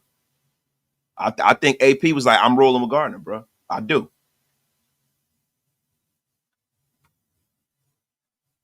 Carlos R. AP might get fired if Minshew flops. So let me ask you a question. If Aidan O'Connell flop, would he like get less fired? He's not gonna get fired, bro. Like, not this year. It's his first year. Mark Davis is not like his father, yo. He won't do that, right? Unless it's and even if it's a complete dumpster fire, they'll let him because he didn't get a chance to draft his own quarterback. If we're dumpster fire and we don't do well this season, they'll go and draft a quarterback, and then guess what? Then the clock ticks on excellence. Then the clock starts ticking from there, but it doesn't start ticking until you go and you draft your quarterback. My guy, Solomon Mitchell, week 1 with Khalil Mack and Joey Bosa, we can't have a statue in the pocket, bottom line. And, yo, don't forget, last year Khalil Mack sacked us 6 times. Aidan O'Connell, that was. 6 times, bro. Raider Ryan. Shout out to my brother, Raider Ryan, man. I don't have the belief and faith in this decision like others. I'm rooting for him to prove the doubters, including myself, wrong. But I think this was a mistake and is a mistake. We've seen what he can do, and it's inconsistency. Yeah, bro. Yeah. I look, bro. Look? See, this the hard. I can only go off of what I've seen, right? I'm not seeing how this is going in practice. I can't see that. I'm not going off of that. I can only go off of what I've seen, right? And what I've seen, it could have went either way. So maybe, with their metric was more, dynamic plays down the field. And I can't be mad at that. 2-time stock. I'm glad they kept to their word and just named the starter as soon as possible so the starters can finally get used to playing with each other. That's a fact, bro. The good stuff. He said less fired. Come on, bro.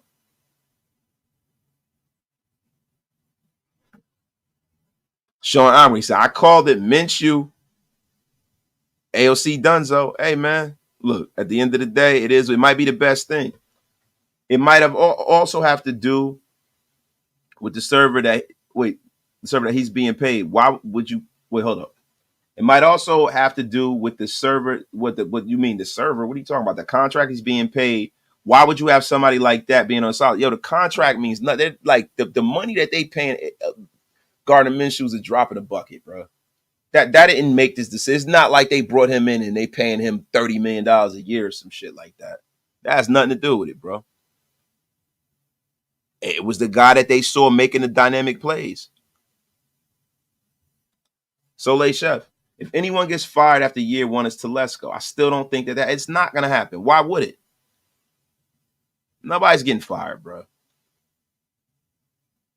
Does this speak more about Colt Miller's health? It could, bro.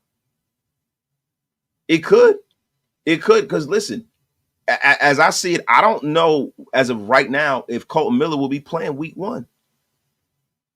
And that's the problem, yo. Shout out to Raider Grace by David, man. Shout out to becoming a Wasted Talent member, man. Appreciate you, my dog. Appreciate you. Listen, we're going to roll with the guy that they put out there. There's good, listen, whatever side of this argument that you're on, right? There was good and there was bad in both of these guys. There was a lot of good in why you would want to go with Aidan O'Connell. The familiarity. It looks like Devontae Adams signed off on him. So that's one of the reasons why I was very strongly like, all right, Devontae Adams likes this guy, right? He wants him to be the guy. Aidan O'Connell's consistent. He's accurate. He's younger. He's bigger. Great. Gardner Minshew can make more dynamic big plays. He throws the ball down the field.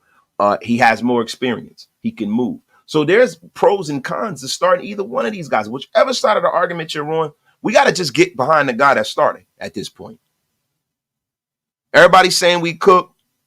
We don't know yet. Let the man go out there and ball. Have any of you Minshew haters actually watched him play? All the people thinking he's going to get benches and saying, what the F are you talking about? Stop reading bullish reports and go watch film, bro. The film tells me that Gardner Minshew has never really been a guy who's been able to secure start and roll for any mark of time, right? So this is what we're dealing with. Do I feel like Gardner Minshew is going to be like the future or the Raiders and all this shit, man? Look, man, that kind of lightning doesn't strike twice, right? Is he the new Rich Gannon? I will hope so. That'd be great. You know, that would be great. That would be great. But yo, I'm not gonna sit up here and go all crazy about this. He's starting. It is what it is. Perk Angle. Colton Miller's been injured a lot lately. Yeah, man. Listen, everybody has a certain amount of hits, certain amount of snaps in them until they're not effective anymore. The Colton Miller thing is starting to become a worry. It is. And the Raiders need to really start addressing that. I'm not going to lie to you. My guy, KC, with the $2 holler, man. It is what it is. Can't throw a pick six against backups. Doug, I don't think that was the nail in the coffin of that decision. I just don't, man. Minshew, 49% in preseason. Runs out of clean pockets. Not my choice. Well, I can respect it. I can respect it. In whichever side of the argument you're on, I can respect it. Yo, guys, we got 974 people in the room. Get this up to 1,000. Last year we routinely had 1,000 people lives. This has been, we almost at 1,000. We got 990. Let's get over 1,000. Run this up. Let's get over 1,000 in the room, yo. Get wasted with your brother, wasted. Tell a friend to tell a friend. Go out there, share this thing out. We still rocking and rolling. We an hour and a half in, man. My guy, Graham Camp, I thought AO would have been named starter, but given a short leash, if Minshew doesn't pan out, I hope AO's confidence won't be shot. Either way, let's go win some games. Look, the way I'm looking at it is this, man. The defense is going to have to hold us down. Let's hope Gardner Minshew doesn't turn the ball over a lot. Let's hope we have some big wins this year. And if we don't, listen, at the end of the day, I hope the Raiders defense is solidified this season. I hope we solidify our offensive line this season. I hope Jack Jones and Malcolm Kuntz are solidified as pieces on this team. This is what I am hoping for. As far as the quarterback room, we know beyond a shadow of a doubt that going forward, quarterback is the metric for next season. You got to get a quarterback. Can't keep doing this. My guy, Top Beats. Click that link. Become a member, yo. Shout out to my brother, Top Beats. Uncle Rico missed and overthrew too many wide receivers. Yeah, it's a fact. He has. He has, man. I remember some bets made, and thus a couple of people just lost a lot of money. That's a fact, man. And yo, leadership played a big factor. And like AP said himself, we're not going to just evaluate this just from the games. A lot of things that go into this. It's, leadership, how you command the huddle, all of those things. Like, that has a lot to do with it, man. It has a lot to do with it, man. My bro, Raider Grace by David.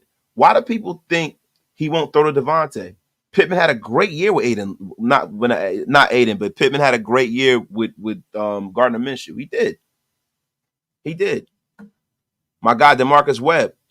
Wasted. At the end of the day, it sounded more like Graf. Yeah. The F out of here with that, man.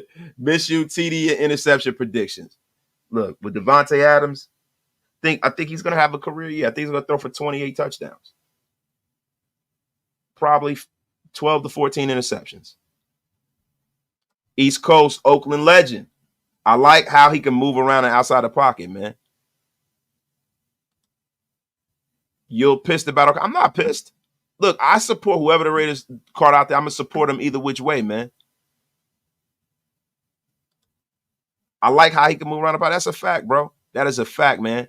Hug D's the man. Right now, 35 people just changed their name to Casper for 100. Yo, y'all stupid, yo. Walt. Did I mention I'm smoking pork steak, chicken thighs, garlic chicken, and rice for side? No, you did not, Walt. But shout out to you, salute to you. We have over 1,000 in the room. Get wasted with your brother, wasted. Tell a friend and tell a friend, man.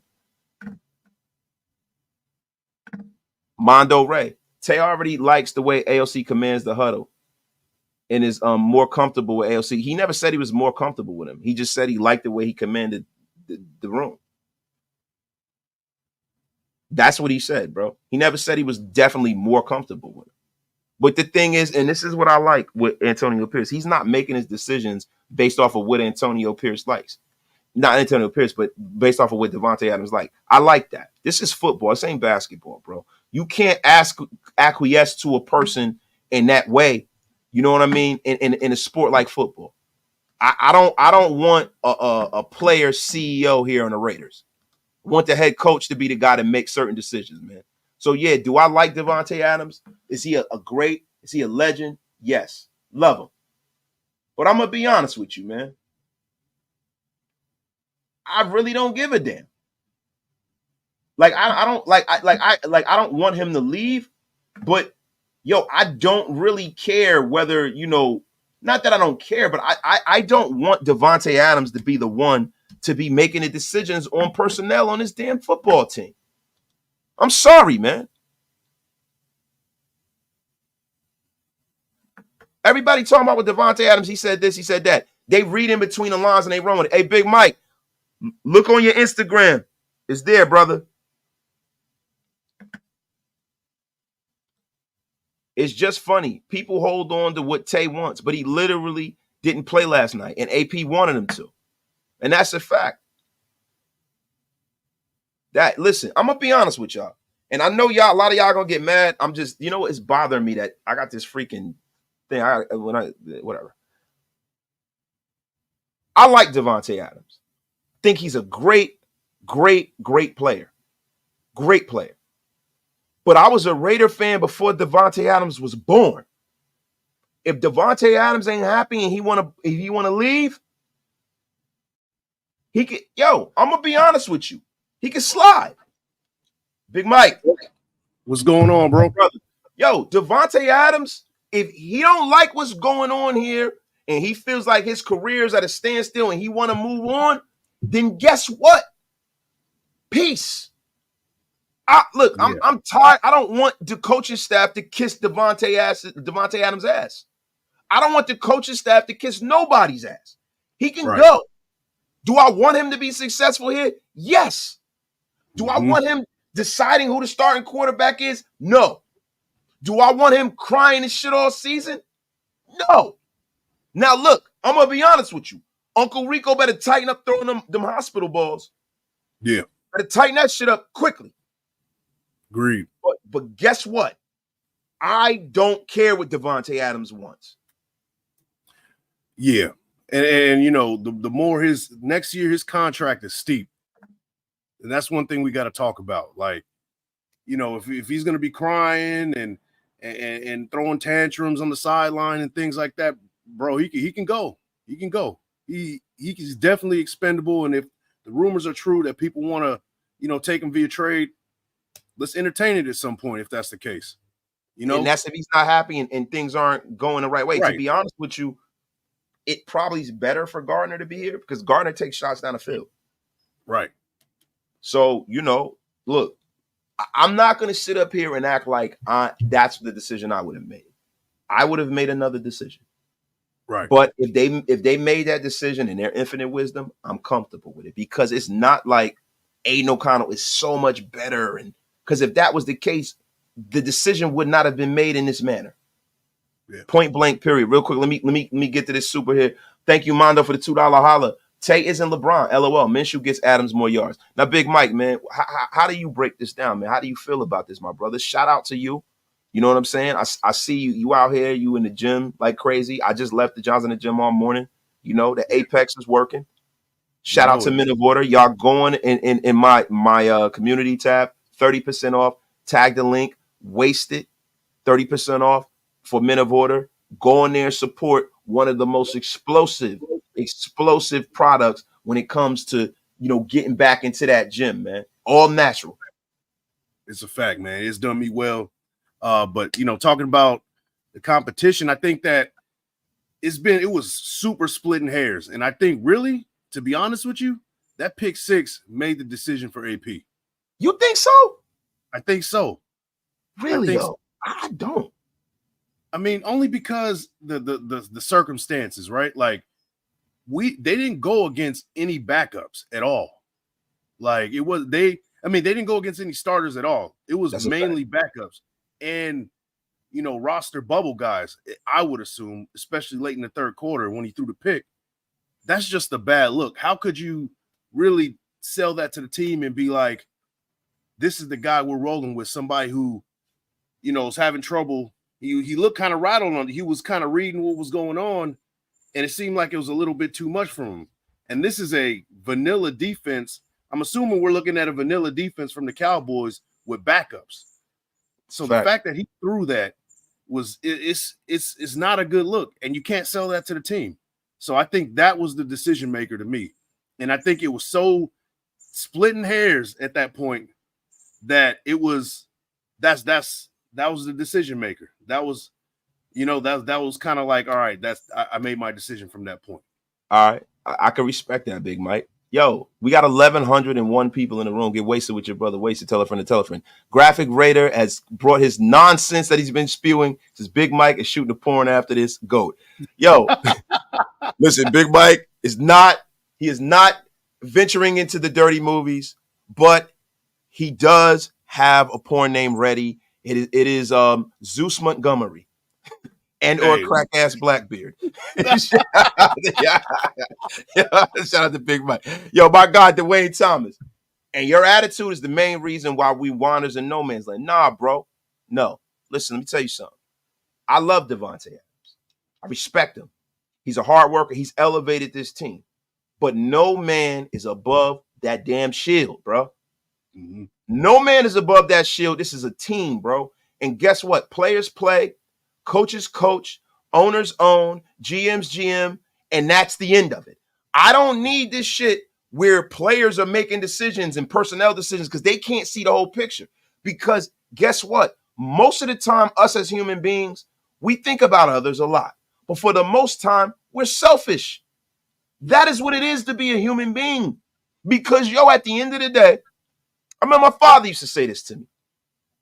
I used to say shit to my dad before he passed, like, yo, what do you think about the world and all this shit? But if you die and when you're not around, my father's like, what the fuck do I care? I'm going to be dead. When I used to try to get him to stop smoking, talk about the environment, all this bullshit. You a little kid, you trying to get. He said, man, I don't give a fuck. I'm going to be dead. What do I care about the environment for? Be dead. Without you, none of this shit exists.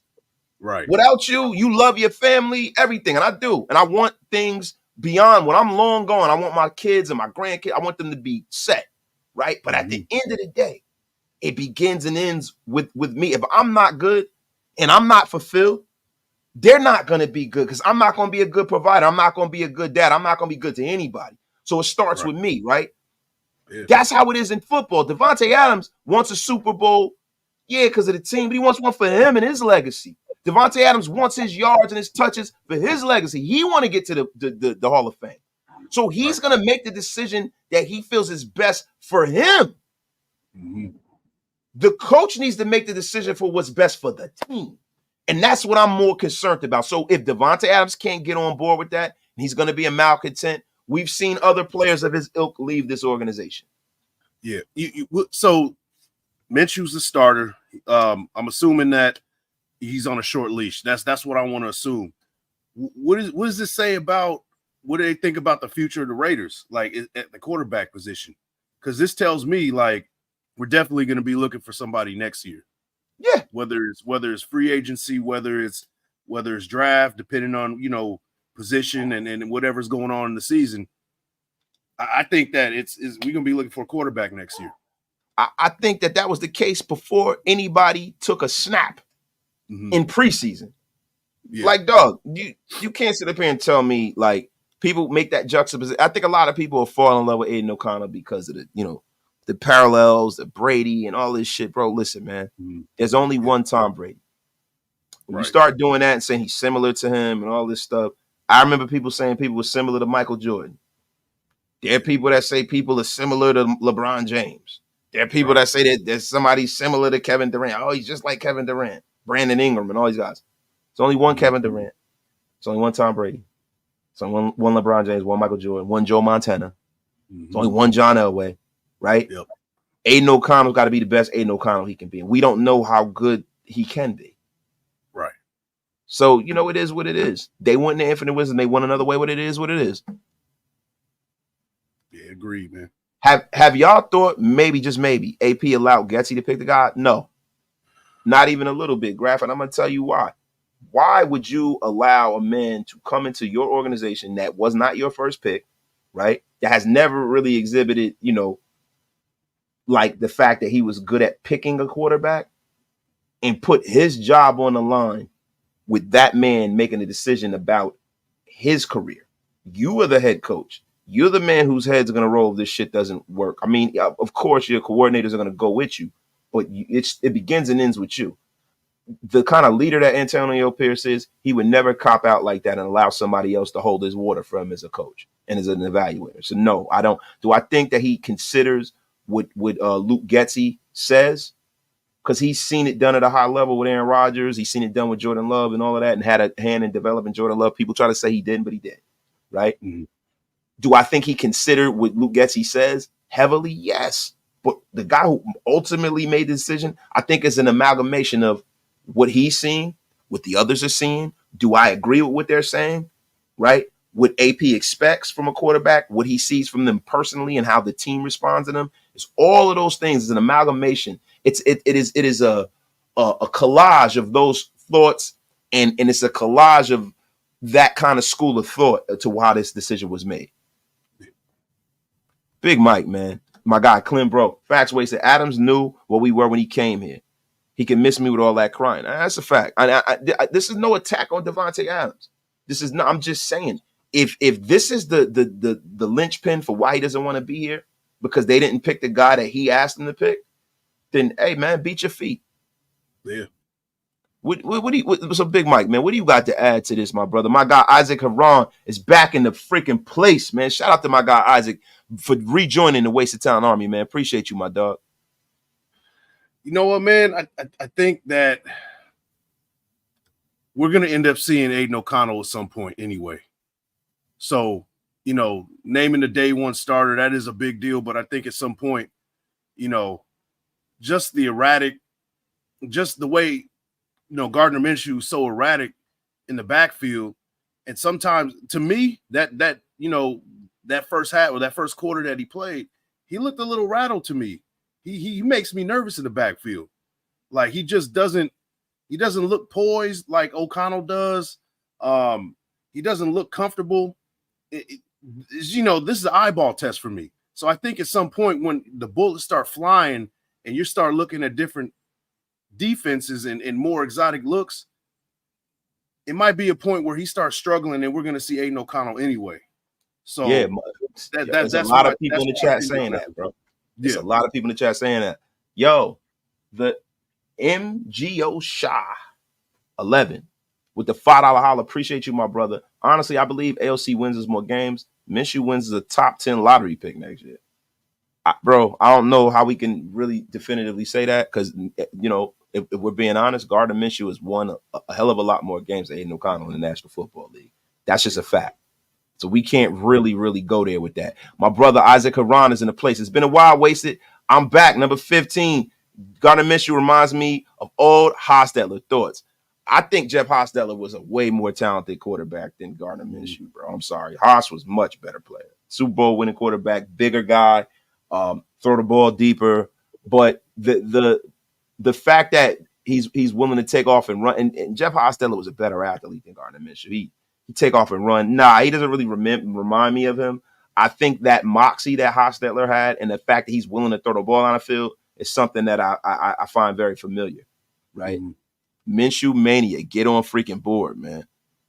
Yo, my guy can't get right. To accept the things I cannot change, the courage to change the things I can, and the wisdom to know the difference. Dropping those wasted talent jewels, man. Wasted talent jewels, man. Yo, man. Yo, he came in from a situation which Fields forced him on. Graph. You know what? Graph and Wasted show. What you think, bro? Let's run it later, bro. Yo, we got 1,100 in the room. Get Wasted with your brother Wasted. Yo, now that the decision has been made, we can move forward. I think Getsy has comfort with Minshew. Tom Telesco brought him in. I think it comes down to who makes the adjustments quickly in the field. Now, Big Mike, what do you say to my man? Shout out to Patrick B with the $10 holler, man. Appreciate you. What do you think about that, my brother? Man, let me see. Man, I know I've been rambling. Yeah, I was letting you cook, bro. Yeah, it's hard to say. Now, I will say this about Minshew is that he's going downfield. And that is a big difference between O'Connell. O'Connell was being a little bit more safer. You know, he was taking not necessarily the check down, but, the shorter route, Minshew was going vertical. And I think that's what they're trying to do under this Getsy offense is that, they want to go vertical. That's what it's shown the last couple of games. Trey Tucker's been an MVP so far in this preseason, and that's because of his vertical threat. So to me, what it seems like is that they want to go vertical, and that's what Getsy wants, and that's what he's going to get out of Minshew. So, boom, that's why he's starting. Yeah, that's a fact, man. Now, Big Mike, what do you think the Raiders are going to have to do to kind of insulate and protect Minshew from himself? Oh man, can you though? That's the question. I mean, if you try to protect him from himself, he's not being himself. And if he's not himself, then he's going to be worse than what he is. You kind of have to accept that there's going to be some turnovers sometimes. The only thing that you can do is be like, let's check out film. Let's look at, these progressions here and there. And now that this is your guy, you got to invest some more time into him. He's never been a starter before. He's never got a day one starter, somebody that's, a team has checked the box like this is our guy this season. He's came in relief his whole career. In Jacksonville, he had that one season. One season in Jacksonville. He did. That's not been the rule for his career, but he had that one season with Jacksonville, bro. Because he took over for Blake Bortles, and then he had the next year, and then they moved on from him. Right, and I think he has more experience under his belt now. So with the experience under his belt, plus the getting the check, the seal of approval, basically.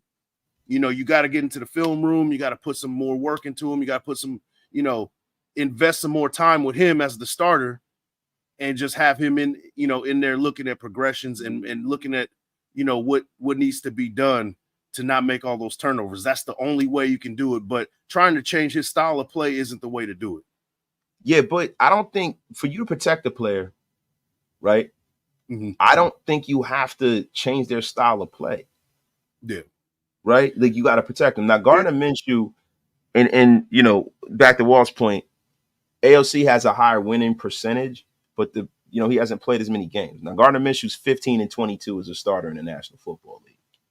Right. So he's won, and that's not some great metric by any means, but he's won more games than Aidan O'Connell. That's just a fact. You know what I mean? But my thing about protecting him is like, calling the plays and where you take the football out of his hand in certain scenarios, or the certain personnel, or running certain kind of, like, for me, Gardner Minshew is a guy that he likes to get outside the pocket and throw the football down the field. Right. That's where he's at his height, right? So you might want to have a lot of trips bunch formation. Shout out to Hammer, right? You might want to run, a lot of power with Gardner Minshew to make sure, you're getting those positive yards and he's in a positive down and distance. Things like that. You might want to have somebody chip so that Gardner's not getting destroyed. That's what I mean schematically, Big Mike, how you could protect them, man. Yeah, and you're right, because it's like what we've seen so far in this preseason is they run some RPO, and that's one thing that Aidan O'Connell isn't necessarily a threat. The option part, the run part, So, Aidan O'Connell, Gardner Minshew, he can be a threat with his legs sometimes, or at least kind of be outside the pocket and improvise. So that is also protecting him, because it's an RPO there's really low percentage to make a mistake, because there's just set places to go. And if that place doesn't work, you hand the ball off, or, short slant and things like that. So that is kind of the way that you kind of keep him protected, kind of running more RPO. And more like pre-designed, like, all right, if this isn't here, then you go here. That's kind of a way to protect him. Yeah, that's a fact, bro. Now, Big Mike, really quickly, man, on because this show's 2 hours, man. We've been rocking and rolling. I think it's probably time that we start reeling the train back into the track. We got 1,100 people in the room. It's an amazing show, right? Shout out to everybody that's been supporting the Wasted Talent Army and that's watching. They can hear my voice and Mike's voice. We really, really greatly appreciate y'all. Make sure y'all pay your bar tabs. If you're not subscribed, it's your first time seeing me, please subscribe. We need y'all. You know what I'm saying? We want to move this thing forward, man. We both do. Go subscribe to Big Mike Raider too. Really, you know, he's gonna do Around the Shield too, which is a phenomenal show. A Ride with Big Mike, phenomenal, bro. Love it. Really quickly, bro. Do you think that there were promises made to Gardner Minshew before he got here? Because somebody brought that up in the chat, and I never thought of it like that way. I've never thought of it like that way. But do you think that there were certain promises made? The money says so a little bit, right? People say that, but it's not like they're paying him a shitload of money. But they're paying him over the backup, which you would pay a backup too. You know what I mean? No, they definitely are. Yo, somebody do me a favor, because somebody post the link to Big Mike's channel. Y'all go over there and subscribe to Big Mike, man. I'm sorry, Big Mike. I didn't mean to cut you off, bro. Hey, that's something to consider. I mean, considering the money that he's getting is not necessarily backup money. It's not necessarily starter money, you know? So that says, hey, you're going to be our starter, but you're on a short leash. That's what the money dictates. That's what it is. You know what, Big Mike? That is a very, very, very good way to look at that. Now, listen, man, really quickly, man, I was going to get out of here, but you know, it's yo, this is such a monumental decision that, like, I just want to keep this dialogue going for the nation. We have another one of our Raider brethren that is sitting and laying in wait, so to speak. Yes, sir. He's laying in wait, so to speak. The great and powerful Hammer. Hammer, I sent it to your inbox and on Instagram, bro. Pull on up. Hammer's about to pull up, y'all. I want to get Hammer's take on this, y'all. I got a couple of supers. Big Mike Raider. What's up, brother?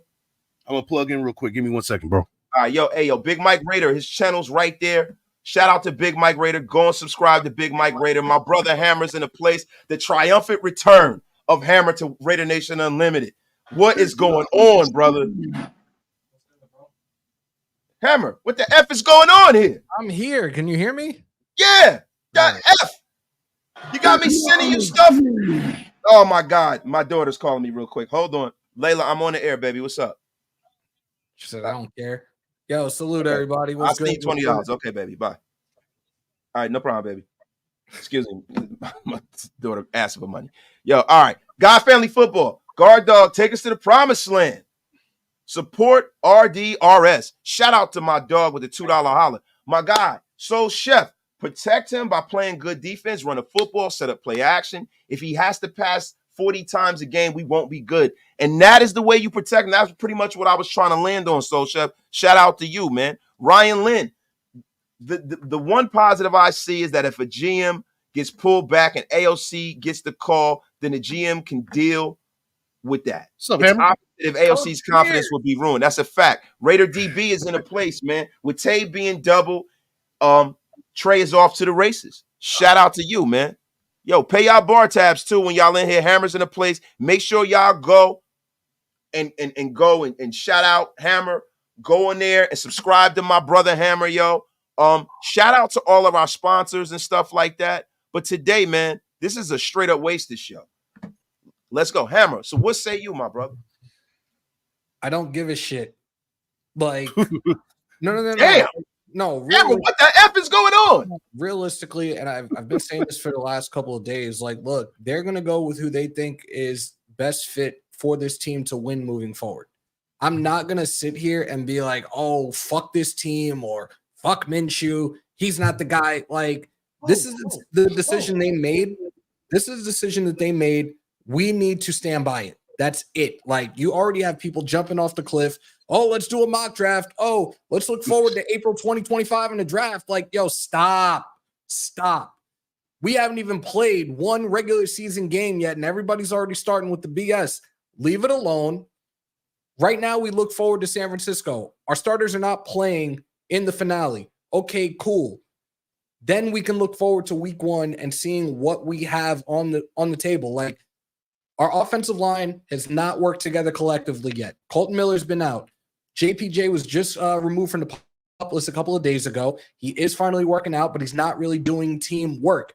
We saw a lot of guys out there Mumford did a solid job. Parham they had out there for a very long time last night. I guess just for him to adjust to being the regular at right guard as opposed to left guard last season. Tay didn't play. Brock didn't play. We have a lot of formidable weapons on offense. And when everything is put out there together on week one with a solidified 53-man roster, let's get through that 60 minutes of game come week one to start to truly evaluate what this team is capable of doing the next 17 weeks after that. That's a fact, man. Shout out to the chat, man. Everybody is in full agreement with Hammer with haymaker after freaking haymaker. Hammer, the return is back. I'm excited. That's what I'm talking about, Hammer. That's what I'm talking about, man. That's what's up, man. That's what's up, man. What I've been looking for from the Hammer, man. Bro. Man, hey, man, missed you too, man. It's been a minute. I called you a couple of days ago, too. You did? Ah, man. Shit. Man, I've been so busy, bro. Damn it, man. Hammer, man, with that haymaker after haymaker. This man is in here. Yo, listen, I'm feeling the fade too, brother. I wish I could grow that much hair. I'm feeling it, bro. Sometimes I mess with Hammer about his haircut because I'm just jealous I can't grow that much hair anymore. That's a fact. That's a fact. Yo, my guy. Yo, God family in football. Hammer time dropping facts. Support our Raiders. If you don't support this team, as Wade to say, get that F out of here. That's what the F I'm talking about, yo. Daniel Caps Keenan is in the place, yo. You can also be. You're about to be unceremoniously blocked. Yo, shout out to my guy.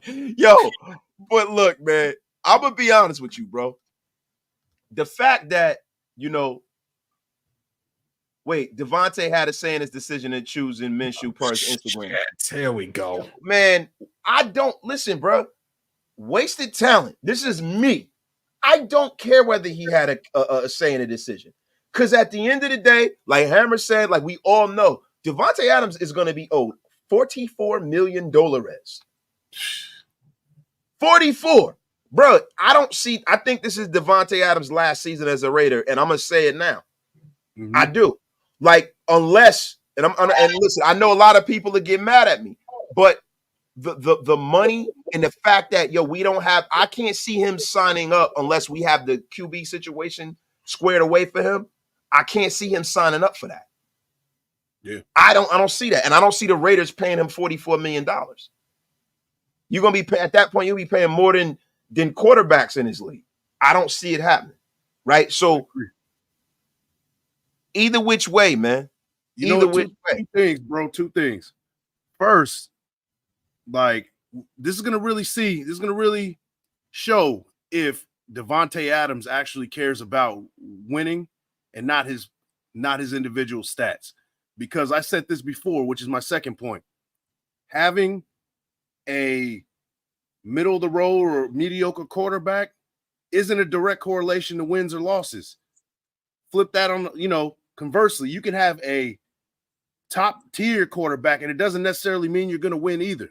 What I'm saying is just because we got, some situations with the quarterback doesn't mean that we're going to struggle this year. I still got us going 11-6.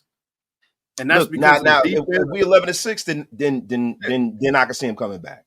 Yeah, but the thing is, now I want to see if winning is more important than his individual stats because we got a lot of weapons that we can go to. Now, if that means it's going to be a reduction in production for him, then we'll see if that really matters to him. So that's really what I'm looking at. Do you think it's going to be a reduction though? Because over the last 4 years, and this goes back to 2020, 1,300 receiving yards. 1,500, over 1,500 in 2021, over 1,500 in 2022. Last year, little over 1,100. Like, I don't think that he's going to lose his touches. I really don't. I don't think he's getting 1,500. I'll tell you that. But fair enough. What I say, he'll have 1,000, well over 1,000, 1,100, 1,200 yards. But if what people think is, I'm addressing the people that are saying that he's going to have, and I'm talking about the experts, the naysayers, that, the Raiders are going to drop off on offense. Devontae Adams is not going to break over 1,000, whatever yards. it's not a direct correlation, is what I'm saying. You could still be successful with having a quarterback that isn't elite. And then that's what I'm saying. And if that is the case, then I want to see if Davante Adams, if he does have a reduction in numbers, is he still going to be riding with the Raiders if we're winning? Yeah, this is the thing. And really quick, let me read this super by my brother Top Beats, one of the Mob Fathers. AP made a mistake. AOC has the stronger arm, more accurate, has upside as a second-year rook. Predict that Minshew screws the pooch and AOC comes back in. Ass backwards. AOC should have started. Listen, Top, you're entitled to that. You're entitled to that opinion. There's no wrong answer at this juncture about this decision because there's been no football played. The only way you're wrong about that is if we go and we make the playoffs and Aiden's sitting there holding the clipboard, and at the end of the season, Gardner Minshew goes to the season, he plays well and all of that, right? At the end of the day, and I'm going to say it, I've been saying it all episode, at the end of the damn day, it don't matter what we think. That's what they roll with. And we got to get behind it and support it, bro. You know what I mean? Shout out to my brother, Top Beats, in the place to be. Big Mike. Hold on. We was still one more thing, right? Yep. Now, when you start talking about this Davante Adams trope, right? And Hammer, I want you to sound on up for this as well. Go ahead. My thing is this team is an amalgamation of ifs. Yep. That's the biggest problem with this, right? Yep. It's not about the money. It's not about it's not just about the quarterback. It's the fact that they haven't located the quarterback definitely. We don't know if we're going to win. How close are we to him getting a ring? He's getting older. He has personal numbers goals. Is he going to hit those goals, right? And then the contract on the Raiders end. All these different caveats to this man being here, right? But at the end of the day, the only thing I can deal with is this season. I can't deal with next season. I can only deal with this season, right? But I'm going to ask you guys something. If we are a dumpster fire this year, can you see in any world that the Raiders move on from this contract in the middle of the season as opposed to the end? I'm going to say the other way around. I couldn't imagine us bringing Davante Adams next year with a $44 million contract if it's a dumpster fire next year. I don't see any scenario where he's back next year in this situation. To be honest with you. I mean, $44 million is a lot of money, and that could be used to build, somewhere else, bring another quarterback or whatever it may be. I just don't see it. I don't see, for one, if it is a dumpster fire, Davante Adams still wanting to roll with us in that situation. And two, the Raiders being like, hey, we want to give you $44 million after we just had a dumpster fire of a season. That just does. I think both sides will be like, yeah, maybe it's time to move on.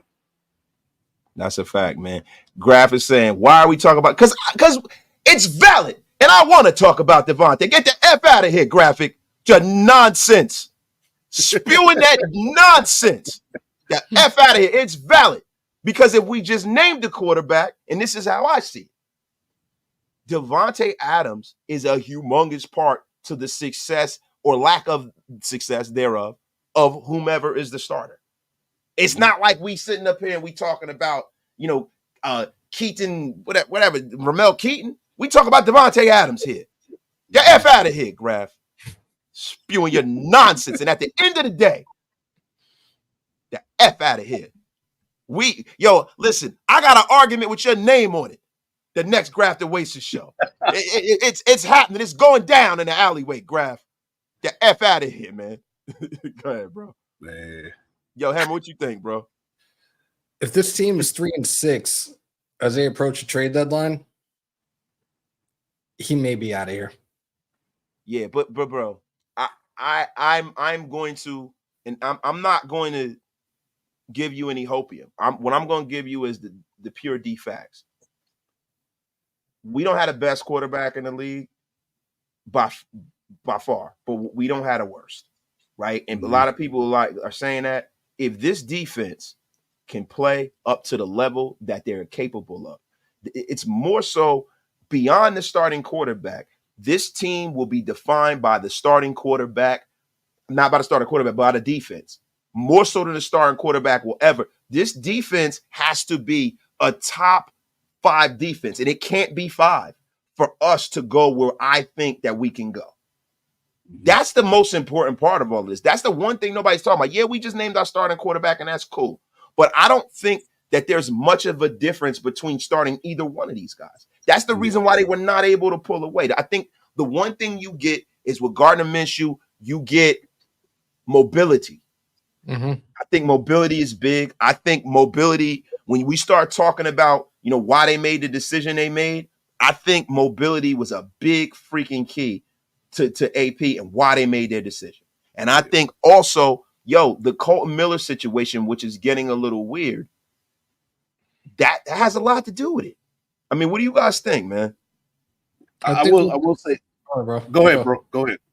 I think like the way that things played out last night kind of rubbed me the wrong way, like in regards to O'Connell throwing that pick 6 and not getting one more series to just try to redeem himself. Granted, like that pick 6 did fall on him, but like he was not. I don't think that they had the equal amount of series last night either. At the same time, like it was shown that they wanted to air it out last night. They wanted to see what both of these guys could do with their arms last night. And you had the one instance where Minshew did extend a play with his legs. I think he got like 7 yards on that carry. Yeah. Okay, cool. Another guy, again, with experience, regardless if he was a backup or not, we still might be a team that's better than some of these other teams with that have like young quarterbacks right now. Like Minnesota has, who is their starter? Is it Sam Darnold? Yeah. I think Minshew is better than Sam Darnold. Yeah, but at the end of the day, they also have a young quarterback that was a top 10 pick that got hurt, but he's on their roster. So when you evaluate that room, you got to evaluate that. Yeah. Right? So we can't say that. I'm going to be honest with you. Let me read this super real quick. Pointless having good players and no QB. We need a down year. We need a good draft pick so we can draft a QB high. Try again if we miss. QB most right. I don't believe that. I believe that, like I said earlier in the show, success is built off the foundation of other success. You can't have just this dumpster fire of an organization and try to support a young quarterback. That's the problem with the National Football League today. They bring these young players in and they expect for them to be successful and they put everything on their shoulders. And it's not fair. When you see some of these guys who have been successful, we look at them and we're like, oh, this guy was great, right? This guy was a number. Like, listen, look at, for instance, Josh Allen. Hammer, could you do me a favor, bro? What's up? Could you pull up where Josh Allen was drafted in the draft? Because I forget. I know it was in the teens, right? Hold on a sec. Right, and Big Mike, pimp off of this here. Yep. All of these guys that are doing well in the league, even Patrick Mahomes. No, Josh Allen was first round, 7th overall. 7th overall, right? So he wasn't the number 1 pick, right? But he's a top 10 pick, right? Mm-hmm. Patrick Mahomes was drafted what? He was drafted to a team with an incumbent long-term starter who was a number 1 pick, and Alex Smith, and the Chiefs were no scrubs. He came into a good situation, bro. The Buffalo Bills, when Josh Allen got there, had talent on that roster. It was not like they were devoid of talent. Even Joe Burrow getting drafted by the Bengals had talent on that roster. Mm-hmm. They had talent. Yeah. This is the thing that you got to realize as Raider fans. Just tanking for the sake of tanking is bullshit. Like, yo, you can get up into the teens. You can get into 7, 8 if you build your roster to a point, just like the 49ers did. The 49ers built their roster to a point, and they went all in, and they got Trey Lance. Did it work? No. They also drafted Brock Purdy in that draft, so I guess it worked. They just been lucky in that way, right? But the 49ers built a good roster, and they went and they sold out for their quarterback. I would prefer the Raiders to do the latter. Sell out for the quarterback after you built a good roster. Yeah, I agree. And you know what? There's 2 cases, right, we can look at. You can look at what the Browns did last year with having a quarterback. You know, Deshaun Watson went down, but Joe Flacco came in. Not the greatest quarterback in the world, but they went 11-6 and made the playoffs. Yep. And then you got another case on the flip side. The Jets They lost Aaron Rodgers and completely shit the bed, right? That was the other case. To me, what the Raiders look like to me, I think that they're leaning more towards what the Browns did last year. A good run game, a sound defense, pieces on offense to get the job done. Yep. I think that's why I have the Raiders still making the playoffs and doing big things, even with whoever's the quarterback. I do too. And I think tanking is weak sauce. Yeah. I don't want to hear about no fucking tanking. Excuse my language. I try not to drop F-bombs on my show, but I do not want to hear about tanking. We haven't played one game. Yeah. One game. And y'all are talking about tanking, bro? Like, bro, yeah, we can kick around for the sake of argument how Davante Adams feels in the context of this decision. We can talk about how this team is going to be in the context of this decision, how the defense is. I don't want to hear that tanking stuff. Right. I agree. I don't want to hear it, bro. I don't effing want to hear it.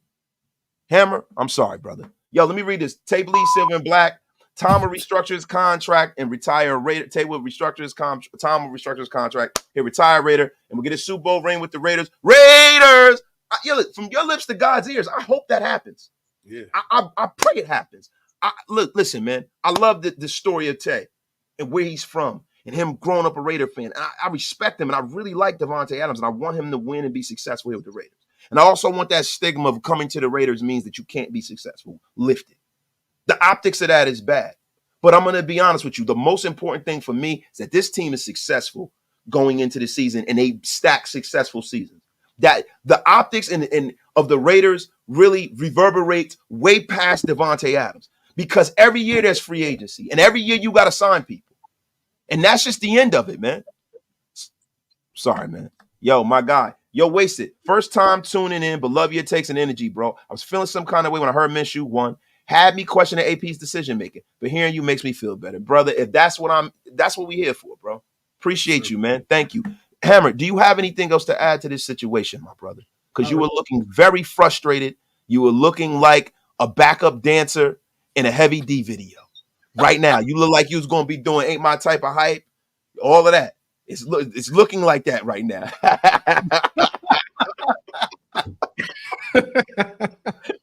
Oh my God, bro. So like, going out of here, because 2.5 hours, I think is enough, right? What do you think, bro? What do you think going forward? What is your predictions going forward with all of this? No prediction, just taking it one game at a time. That's it. And that's how I look at it too, Hammer. Just had this conversation earlier. Yeah, we just had this conversation earlier when I was. Yeah, I know, right? I'm acting like I ain't talking to you about this. But we seem to agree on a lot of things as it pertains to Raiders football, and it's just a fact that we both played the game as long as we did, and like our knowledge of the game is just like we have been consistently on the same page with a lot of the things that this organization does, and I don't think that's ever going to change, honest to God. Nah, that's a fact, man. Big Mike, we you gonna stand the way out, my brother? Man, either way, we still whooping the Chargers' ass week 1. Damn, fresh can. We open up a fresh can. Yo, hold up. Who is this dude? He goes fire AP. Yo, you about to be Hammer? Could you do it for me, bro? Because I don't have a voice. You about to be unceremoniously blocked. The F is wrong with you? Sorry for yelling, miss. Yo, everybody keeps talking about insanity. Let's build. Let's contextualize this season in quarters. Let's look and see what's improved on this team, and we're going to evaluate accordingly, bro. But what I don't want y'all to do is to throw the baby out with the bathwater. Y'all act like Aidan O'Connell not starting. It's like us benching Dan Marino or something. Get the F out of here, bro. If Aidan O'Connell was so much better than Gardner Minshew, he would have won this job definitively, yo. Y'all have a freaking great day. Salute to my brother Big Mike Raider. Go subscribe to my brother Big Mike Raider right now. He is the freaking man. If you haven't subscribed to myself, please subscribe to me. And last but not least, please go over there and subscribe to my dog, Hammer, man. Appreciate you. Hammer, I'm about to throw up, man. On the way out, my guy Roy Hodges. RaiderNation needs to be ready and strap up with what we have and have some faith. AP, this team brought in. I want to win, that's all. But yes, draft a QB first round. a trade for the best free agent available. That is what the F I'm talking about, y'all. Shout out to the chat. Love all of y'all. We will be back rocking and rolling. There's a lot of Raider news. I think there might be a Graph and Wasted show today. There might be a debate of mythic proportions, yo. But shout out to all of y'all. Love all of y'all. Y'all have a terrific day, man. Raider Nation Unlimited. I am out, and you guys know I always do it, and I don't care if the graphics are cheesy. You love it. I love it. We all love it, man, because the price just went up. Yesterday's price is not today's price. Damn right. It went through the roof. Y'all have a terrific day. I'll see y'all a little later. Peace.